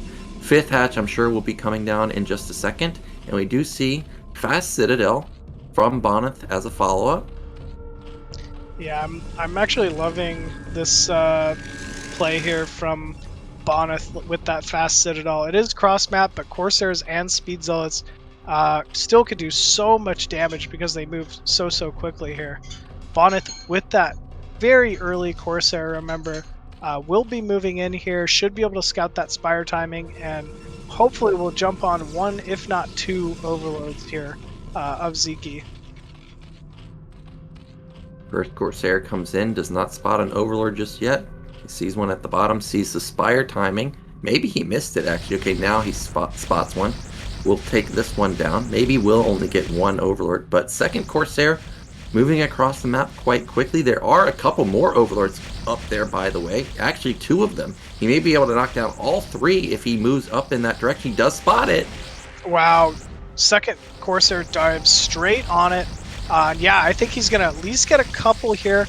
We do see that the Scourge are in production, though, from Ziki, so doesn't have a whole lot more time before these Scourge are out. And yeah, overall, though, this is a supply block for Ziki, and Bonyth in a pretty good spot. We do have... Oh, I thought those were Zealots moving out, but they are just sitting outside of the base right now. It is just 4. I think that's 3 gate for Bonyth. And we saw that last time on Sylphid. It took him a long time to move out, though. Let's see if he gets a little bit quicker out on the map. This time around, the Templar Archive also a much better timing. Yep. Ooh, Mutas. I didn't even realize that those were out. Oh, Ziki doing a good job getting quite a few hits there on the Zealot Force. There is no cannon, once again, in the natural mineral line here. So maybe potential scenario for Ziki to get some probe kills, but it looks like he is going to just back up. Yep, first couple Zealots are moving out. It's just 7. 8-minute timing from... Oh, open natural. Ooh. We saw this before. Gets into the main. Is there a cannon? Oh, it's just about to complete, so actually this is fine. Yeah, this isn't really going to get much done. I'm surprised at the run-by timing of that. Maybe he was looking to hopefully catch a Templar or something. Actually, he is going to get a Pylon, which is more than I thought he'd end up getting for his money here. But still, 2 Zealots are going to clean this up fairly quickly. And we see Bonyth out on the map with the big timing here. 6 Corsairs, quite a few Zealots. But this is a pretty good SimCity here out of Ziki. I'm not sure what this can get done. Oh, Hydras with a great body block there. Sairs don't find any damage either, so that was a great hold from Ziki. He's on 6 hatch. He's got his 3 bases. You can see he's pumping out those Hydras. And we can see that the Gateway Flood is coming in for Bonyth, maybe up at 5. Now Muta's trying to find openings, but it's only 4 Mutas, so he cannot one-shot these probes. However, he does find the sweet spot up at the top side. Yeah, it does find a nice hole here. Scourge not able to find any connections, though, unfortunately, so they will go down. But this is annoying. It did force all of the Corsairs back from Bonyth, but still, if you're Bonyth, I mean, you're getting free Muta kills, man. You got to be feeling pretty good. Yeah, and it's not like he's going to rebuild those Mutas, so that's great pickoff. Don't have to worry about harassment anymore, really.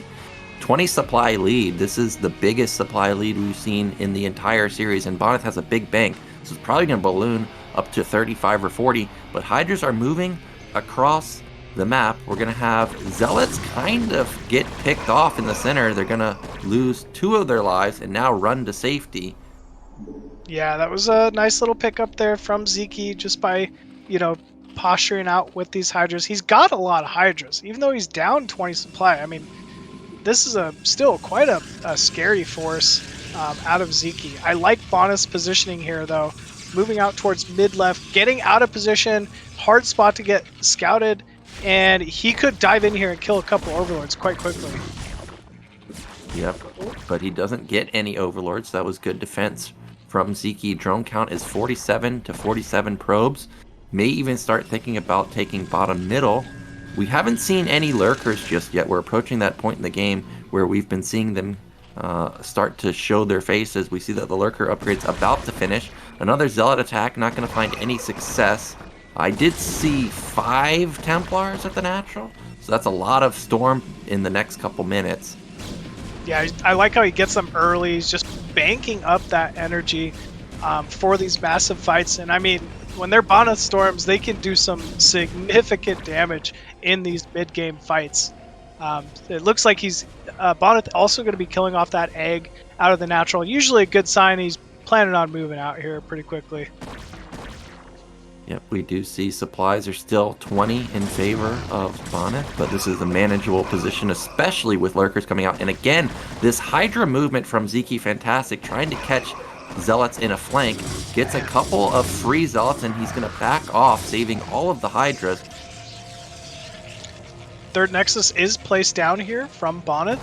Bonyth even looking to get some return Overlord kills, but Ziki is doing a good job staying on top of his army movement. And there we go. We have the Lurkers moving in from the flank here. Ziki happy to start this engagement. And I feel like the Templars are a little disjointed. First Storm going down, second Storm. They're good, but not good enough. Hydra's getting on top of these Templar, and suddenly Bonyth is in full retreat. Yeah, there's so many Hydras and so many Lurkers. The Storms, as you said, are great. But he loses, I think that's the 3rd Templar. Supplies get reset for both, down to 90 supply for Ziki, 110 or so, actually 125 now for Bonyth. Big gateway count. He's got his 3rd base coming up. It should be halfway done maybe right now. Cannon's getting position 2, so he's already secured that, really. Lurker's not in a good position, though, to really be able to continue pressure. Big Storm going down from Bonyth, but more and more Hydras being rallied in. I just wish he jointed this up with the Lurkers a little more. But it looks like Ziki's still happy to trade. Another Storm, another 2 Storms even going down. And, I mean, suddenly, man, he's done it. Bonyth just making the best of these really awkward situations. Yeah, he's just always has fantastic trades when it counts. We've got Ziki transitioning into mid-game, but there's a 40 supply lead for Bonyth. He could catch Ziki mid-transition, also putting down Queen's Nest. So that's going to be a lot of investment into his tech. If Bonyth goes for a consolidated attack with another round of Templars maybe, he could be able to bust through, but we do see Lurkers being morphed. But just like the Sylphid game, okay, no, actually he's going to start moving. I was going to say, just like in the Sylphid game, he's content with sitting on his side of the map and taking a 4th base. I think this is the perfect timing here from Bonyth. If you look at the drone count, it's 52 to 49 of Bonyth. The longer this game gets drawn out, believe it or not, it feels like Ziki has kind of put himself in a situation where he'll grab a lead. 1 Muta and 2 Lings pulling the entire army of Bonyth out of position. And I mean, as the seconds pass here, I think Ziki's done a great job putting himself in a good situation. Yeah, I think the longer the game goes, I agree, it's going to be better for Ziki, because right now he's probably in his most vulnerable at the moment. It's a 35 supply lead. Lurkers can't cover the 3rd and the Nat and the 4th base, and he finds isolated Overlords. The Corsair count is still relatively high. It's 5. All of them are clumping up.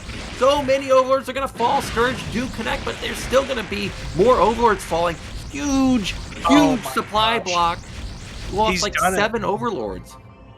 He found, I mean, just such a great opportunity there for those Corsairs. And as you stated, that is just a massive supply block here for Ziki. Ziki trying to get some damage done, picks off yet another probe at the 12 o'clock position. But Bonyth might feel like it's just time to go here. He knows Ziki can't be producing any units after that massive supply block. And yeah, Bonyth just overwhelming this Lurker line, it looks like. Storm's going down. Ooh, but Ziki with a nice Templar pickup, picks up the only obs, and suddenly there's no vision of these Lurkers, at least.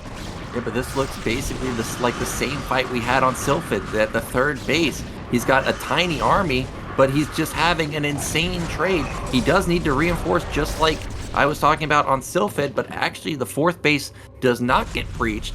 He is going to hold, but Bonyth still has 4 bases himself, just needs to transfer some probes up the top middle. we do have Hive Tech out of Ziki as well, so I feel like he's maybe done it, man. He's hung on to the point that he needed to. For now, I would expect him to try to expo to mid left or one of the corners here. Yeah, we see mid left going down. That will be a 5th base, and we should start seeing the transition to more of a heavy Zergling force here out of Ziki. Yep. We do, or we should see the Lings, like you said. 50 to 50, 4 bases. I am worried for Ziki at this point, even though he's got his tech. I mean, thinking back to the Silpha game, remember he's on 6 bases, 7 bases, and now it's 4 versus 4. You would just have to believe that with an even better position now for Bonyth, he should be primed to take this game. His comp looks pretty good, half and half, Goons and Zealots, with a ton of Templars mixed in. Maybe needs a couple more Archons, but other than that, a lot of AoE in this army. And where's the vulnerable position? It looks like only mid-left is vulnerable, but does he know about it? Yeah, he's doing, I mean, what he should be doing, scouting in here. He will end up scouting mid-left, will get the cancel on that.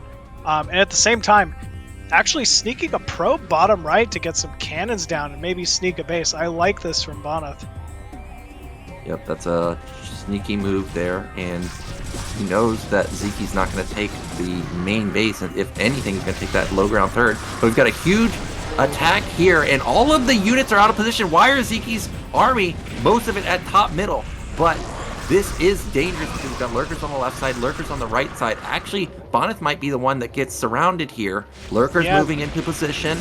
There's no observer with this force for some reason, so Bonyth kind of, took a little inefficient of an engagement. Everything was looking fine as long as he had an observer. Yeah, no observer is going to keep Bonyth at bay for now, but it's still a 40 supply lead. We see multiple observers queued up now. We see the first Reaver of the entire series, and you know that means Bonyth is starting to feel confident in this series. He's going to be able to harass at the same time while pushing, and now it's going to be up to Ziki to try and match the multitask. Actually, is that shuttle getting intercepted? Ooh. It did, but there weren't Hydras there. So it looks like it will slip through. Oh, but once again, being caught out without his units in position, Obs in spot. Man, yeah, that was a little unfortunate. Bonyth taking some unnecessary damage there, but it looks like a big flank coming in here from Ziki. Looks confident to engage. Another storm going down on this lurker force. But Bonyth's just got so much. Yeah, it just doesn't seem like it's critical mass Zerg anymore. I mean, I realize Protoss is fizzling out here. Oh, actually, supplies really plummeted for Protoss. He was at 175 a minute ago. It didn't look like he lost 40 supply there, but I guess he did. We still haven't seen any harassment. Here comes that Reaver now. I don't see any opportunity to harass that base, but the main could be open. Yeah, Bonyth looking for it though. Yep, recognizes 3 Sunkens, says I'm out of there, but there's nothing in the main. Ziki scrambling to get some units in here to try to defend this.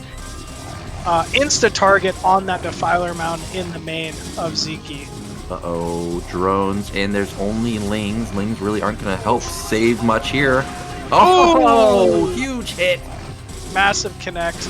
And actually, is this force going to kill that? Yeah, the Defiler Mound goes down before we've even seen a single Defiler. And Bonyth pushing into the natural here. Looks like Ziki just kind of froze up. Units are out of position, but actually this base should be completely fine with the 3 Sunkens and 2 Lurkers. So allows Ziki to get a little bit of a surround, but you could tell Ziki's just kind of caught out at the moment. He's thrown off. Yeah, he lost a ton of his drones too. He's down to 30. It didn't seem like that Reaver killed that many drones, but maybe it did. Zealots in the main still wreaking havoc, and all of a sudden Ziki completely falling apart. Bonyth doing really good with his multitask. I would say if he just gets one consolidated army, attacks bottom right, knocks that down, I think it's almost impossible for Ziki to restabilize in this game. I feel like he doesn't even need to knock that bottom right base down. He's secured the high ground without Bonyth really knowing, like, what do you do if there's a Templar up top there? Like, he can even cannon that. He can cannon that base. We'll see Cannon Rush my yet God. again in the BSL. That DT has 11 kills, dude. Oh, that's just sad. Poor Ziki, man. Is it? Trust me, man. I know the feeling as a Zerg player, man. When those DTs get in there and swipe your entire mineral line before you realize it, you're a little sad. You're a little sad afterwards. Reaver's moving in to the 6 o'clock. Oh man, I don't know what Ziki can do about this. Yeah, there's 2 Reavers also. I mean, there's tons of AoE. We haven't even seen the Storms yet, but Storm plus Reaver? Okay, there's Observers there too. I think this is it. This is an unstoppable army. Up almost 80 supply is Bonit. He's barreling in on that 4th base. Ziki crumbles. GG comes out. And Bonit, he's up 2-1. Yeah, I mean, I didn't call this, to be honest with you. I was with you, man. Ziki has looked so strong and everything we've seen him in recently. He even taking out John Hoon last season. I mean, that's a feat right there. But Bonyth showing, I mean, why he's got that Protoss crown, man. He is so tough, of a Protoss player. You can't count him out in these big game situations, man. He's just got some incredible play here planned for Ziki. Yeah, this is definitely looking like the Bonyth of old. And if Ziki falls here, just simply because of how well Bonyth is playing in this particular series, you may pick him to go the distance, even over Dewalt. I mean, every single season it seems like Bonyth and Dewalt face off. Bonyth seems to somehow always have Dewalt's number. So he's 1 game away now, and we're going to be back on Bonyth's map pick. So that's going to be unfortunate for Ziki, but Bonyth fans should be feeling very excited about Bonyth's potential to go the entire distance this time.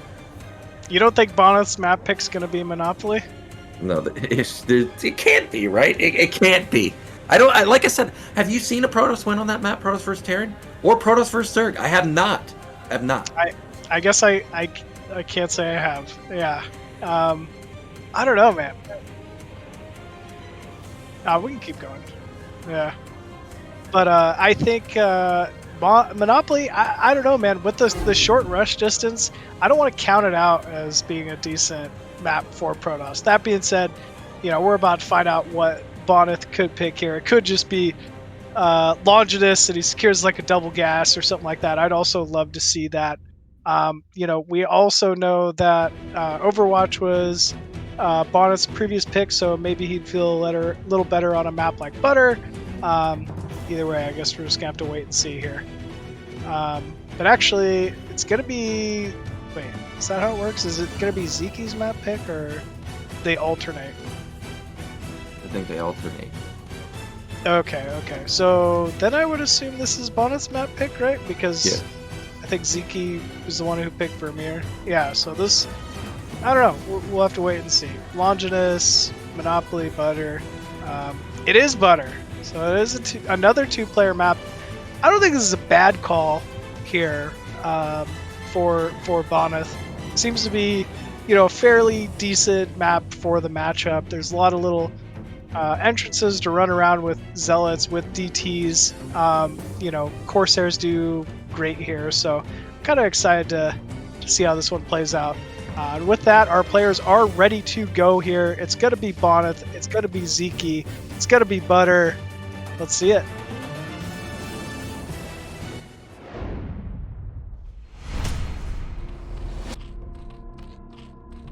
And spawning at the top right as the blue Zerg, it is Ziki. And in the bottom right, 1 game away, it is Bonyth. Simply just based on the number of gateways Bonyth is building, I think this is a good choice. Butter, the 3rd base, whether you take the high ground mid-right or the bottom left base, I mean, it is kind of far away. So if you're going to take a 3rd base, you're going to need a high gateway count. He's already gone 9 gate almost every game. He's not trying to take a 3rd base off a 4 gate or 6 gate. I think this is a fine choice if you're going to play that type of style. I actually kind of disagree a little bit. I think one of the things about this map is there's so much distance natural to natural that 9 gate doesn't have the same pop it normally does on most maps, but I don't know. Maybe I just have this map completely misread. That's also possible because it does indeed look like he's going for a 9 gate. Meanwhile, Ziki with the 9 pool once again. Yeah. So, I mean, clearly Bonith agrees with you. Yeah, we've seen him go 9 pool almost every game now. It looks like that's what he's decided is the answer to Bonus 9 gate. Now, we do have the probe moving out already, and he did buy a lot of time on Sylphid with this move out. So Ziki maybe will get pylon block this time. Think about putting a hatch down either mid-right or top left as his first additional hatchery. You know what this 9 pool out of Ziki reminds me of? Is when we were casting the Asia Championships and Zhao Shuai was just opening 9 pool every game. I want to say even KenZy really favored 9 pool on this map, and actually even Overwatch. So I don't know if it's something new in the meta that maybe these top Zergs are picking up on, but the 9 pool seems to be a strong option. Yeah, I mean, we're consistently seeing all the top players open with it. There is also that small entrance or small opening on the right side, so if the Zealot's ever out of position, of course, 6-lanes can sneak in and rack up a lot of damage. You can have Forge follow up to complete the wall, and then Nexus coming in just a second. Now, remember we saw 9 pool last game, I think, and it was like a 315 gas with a third hatch. This time around, going back into the quick gas fall up around 240. 240 is definitely going to be a lair first opener. 245. Ooh, 6 lings though, running straight into the main. Wow, it didn't even look like he tried to block. I mean, we're used to seeing more probes being pulled, I feel like, from Bonyth, but these 5 lings get into the main, and already getting a probe kill. This looks disastrous here for Bonyth. Yeah, it's bad enough to lit even just 2 lings, but to lit in 5 lings, and also you remember, Ziki's got the gas. It's not a late gas, so he doesn't have to go lair anymore. He could go and rush speed. You know that these lings aren't going to die anytime soon. And then Bonnet has to manage his main, while also managing potentially getting busted at his natural. Oh, this is really bad for Bonnet right now. He still has no Nexus either, because he has to build additional Zealots to just make sure he doesn't get hit from the front. And actually, it looks like Bonnet opting to pull the trigger, move out with a couple of these Zealots. This could end up being a good call here, but still, though, has to deal with these 5 Zerglings inside the main. Yeah, I mean, yeah, it's speed. There's no cannon at the natural. Oh, it is. Oh, man, it's speed. He's even getting a creep colony at the natural as well. Just knows how strong of a position he's in. As long as these 2 Zealots don't end up doing significant damage, he should have this. He's gonna come back and kill the cannon. Oh no, he's not. He doesn't know that there's nothing there. But that would have been an amazing pickoff. Sunken's not gonna be in time. He's gonna take a lot of damage there. Actually, Zealots are gonna try and run into the main. This is getting weird. Zealot. Oh, actually, Zealot is very low health. So is the probe. Yeah, this is getting really weird. I did not expect the 2 Zealot counter to do so much. Maybe Ziki getting caught over droning a little bit, and we're seeing that control fall here. Zerglings being picked off inside the main. Zealot with 5 kills already, and still forcing more and more lost mining time out of Ziki here. With these 5... Yeah. I was just going to say, these things got it. Yeah. Yeah, he got the links, but speed kicked in after the lings are already dead, so speed actually not a big factor for Ziki here. He definitely would have wished he had Lair now. At least he could have had Spire coming pretty soon, but that was good recovery from Bonyth. He made a very bad situation into a good situation. Now he's pushing out with 4 more Zealots, and there's only 4 lings, a single Sunken, and that's a misrallied drone. Everything is falling apart for Ziki. Even another drone misrallied, almost dies. Yeah, a little unfortunate here. Maybe some nerves. You know, being in a finals game like this, we're not used to seeing Ziki make these kind of mistakes, but he will clean up these Zealots with those speedlings, and you know, he's at least still in this one. Okay, that was a good hold right there from Ziki. He needed something in his favor, and to lose 4 Zealots, that is a big loss for Bonyth, but it did force a decent amount of lings, I think 10. You can see that the Stargate's already started, I think. Meanwhile, Lair not even done yet. So Ziki, okay, he didn't even start the Lair. Actually, he's just going to 3-hatch Hydra, and this feels like a desperation move from Ziki right now. It does. I don't think he could have afforded the drones he needed to recuperate the Lair and had a Spire in time to deal with this. So I don't think this is the worst mitigation like he could have had. But I mean, he's definitely just playing for a later game style now. He'll probably get up to that 5 hatcheries. I don't even expect him to be aggressive with the Hydras just because it's going to be so delayed. This is just like making Hydras to try to save Overlords here. Yeah, and Tangard with the massive donation. Thank you, man, for the huge $200 tip that puts us almost to the halfway mark of a $5,000. So thank you again for the huge donation. We do have 4-hatch production from Ziki, but like I said, this feels like desperation. We see 2 cannons done already. First couple Hydras moving across the map. Remember, there's no Lair here. It is 22 drones only. Meanwhile, Bonyth at 37 probes, so he's got a good worker count. He's got gateways coming in too. Didn't see, does he have Citadel done? I don't think so. Yeah, I don't think the Citadel's quite done yet. He is getting a little bit of harassment. Oh, Citadel is done. Okay, so this is very similar to the last few games. 3 gateways, Citadel. More and more cannons going down here, and that's going to be a dead forge. So nice pickup, nice response here from Ziki.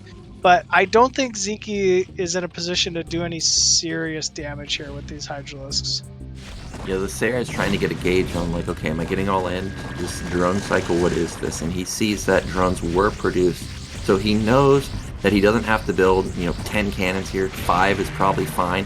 He gets an Overlord that I feel like he maybe should not have gotten, and that's going to be another supply block for Ziki. It is extremely painful now. 5th hatch coming up, but another Overlord going to fall. There's not enough Hydras to actually fend off these 2 Corsairs. Yeah, Bonyth just being relentless with this Corsair control. I mean, still looking to do some more damage with these 2. It's so frustrating to play against Protoss that when they're this strong with Corsairs. He's going to get another Overlord kill, man. And there's 2 Corsairs that are badly injured, but he's not able to pick off either of them. Maybe he gets that one. Okay, he gets one of them. Nice, but he lost 4 Overlords in the process.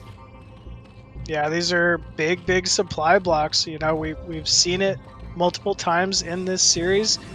Bonyth just finds these openings with these Corsairs, and I mean, just in his own way is doing significant economic damage, right? This is delaying Hydra production, this is delaying drone production. Ziki's he's caught out and he's vulnerable every single time one of these Overlords dies. Yep, Lair finally coming in for Ziki. If you're in a situation like this, you're obviously on the back foot because the Corsairs have done so much damage.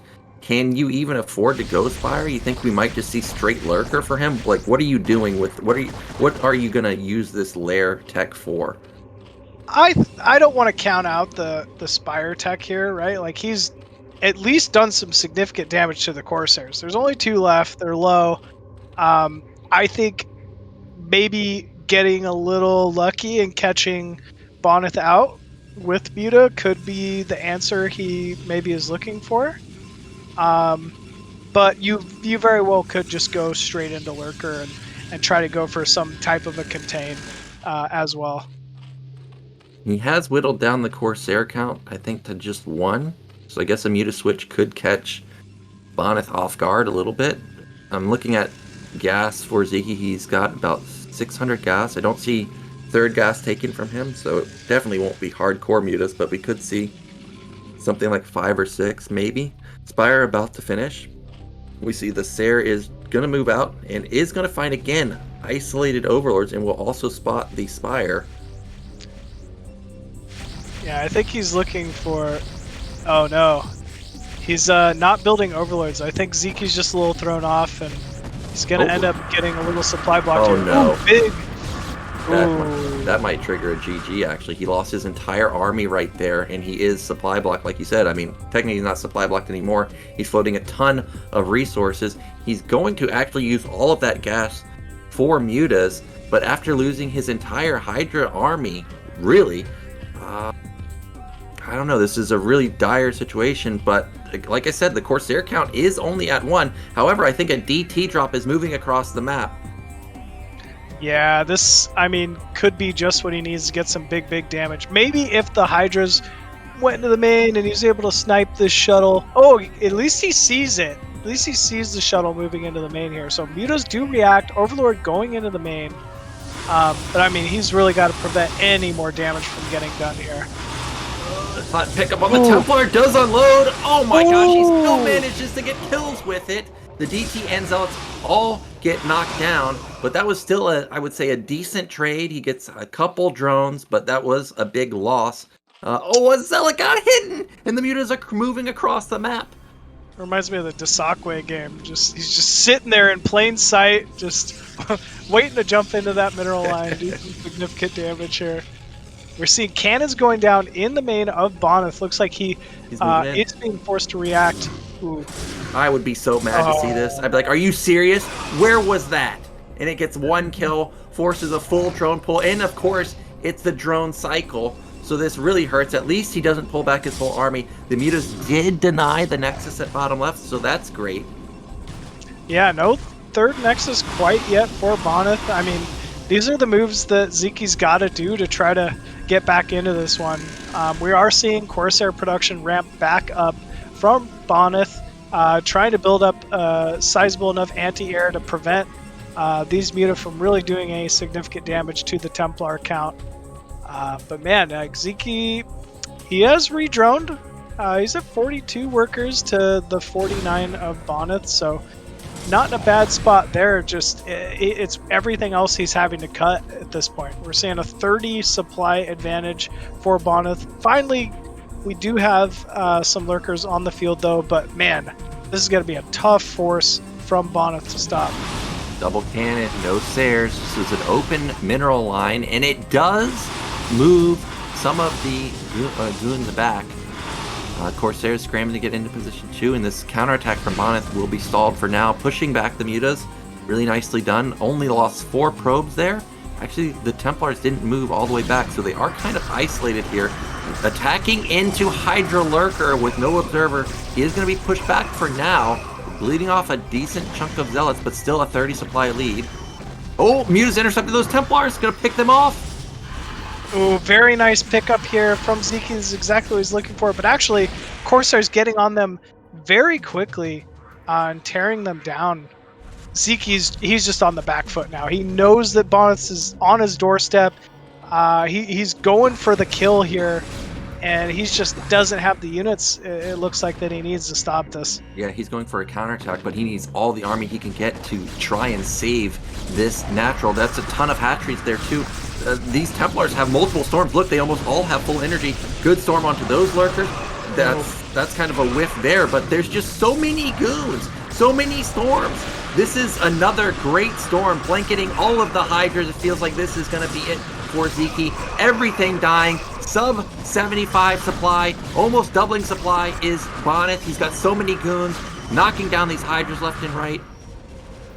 Yeah, this is just exceptional control yet again out of Bonyth. And GG is called there, so Bonyth will end up taking the series very strong 3-1 against Ziki. So well done there from Bonyth. Yeah, we were talking about how we thought Ziki was going to be the one with the killer macro, but in the end, it was Bonyth all day today. 7, 8, 9 gate every single game, with not skimping at all in terms of units. And unfortunately, there were just some minor things that went wrong for Ziki, like the 2 Zealot attack. The single Zealot that was hidden in the drop just really turned the tides in Bonyth's favor. Yeah, the Corsairs, man. I mean, just some incredible storms as well. It actually reminded me of what you said before the series even started about how, you know, maybe in the past, if Ziki had a little bit of a hole, it was mid-game to some of these, you know, monster European Protosses, and it felt like that's what it was this time. Like, Bonyth was just finding these little holes for those Corsairs to get some major supply blocks in, for Dark Templar to, you know, do some incredible damage. And at the same time was very shored up against any type of muta harass, kept his Templars together, alive. Typical, just super strong Bonyth play. Yeah, it was really fantastic play, and Bonit looks like a real threat to take it all. He's in the upper bracket finals, which means he's made the top 4 100%, so he's our first person to represent Europe in the overarching continental championship for Europe. But that's it for us today, guys. We're actually only going to be doing 3 series today. Tomorrow we're going to be back with KenZy and Dewalt, and then we're going to have the losers there facing off versus Patek. And I think we're also going to see Ziki versus Dsaqwe, and then also the lower bracket semifinals too. Yeah, that's gonna be a lot of matches. Some big ones, man. Big names. You gotta, you know, show up and see Dewalt play. You know, along with Bonyth, he's another one of the heavy favorites here. Ziki, you know, look for him to kind of tear his way through the lower bracket. You know, it'll be a fun match. Get to see him go up against Dasakwe, and the loser of Dewalt, KenZy, going up against Ptak. So we got a lot of fun matches tomorrow. But before we say goodbye to everybody, we just want to give a big shout out to our sponsors here. OptiMonk, the main sponsor of the BSL15. So thank you, OptiMonk, for supporting us and everything you do to help grow this foreign Brood War competitive scene. We'd also like to thank our Patreons at the Bombastic General level, $100 a month. Star Lover, thank you so much. And at the Colonel level, $50 a month, we have Anthony Chen, Martin Harsmar, Striker, and Zero Sum. So thank you, gentlemen. At the Major Plus level, $30 a month, we have Robert Groot, Flizzardo 86, Cause, and Tupacalypse.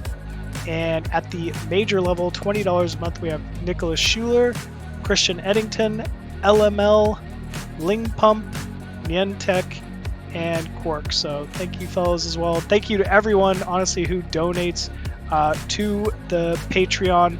You guys truly support Foreign Brood War and give us this incredible event that we all get to be a part of. So thank you all so much. If you guys, you know, have a little bit of extra cash to throw around and guarantee the next season, please, you know, consider subscribing or consider donating to the next season of BSL. And with that, Nyokin, that is our day. So thanks again, Nyokin, for being my co-commentator here. And thank you all for tuning in. Thanks Zero for everything he does to keep this thing together and give us these wonderful games we all get to enjoy. And yeah, folks, I think that's it for us.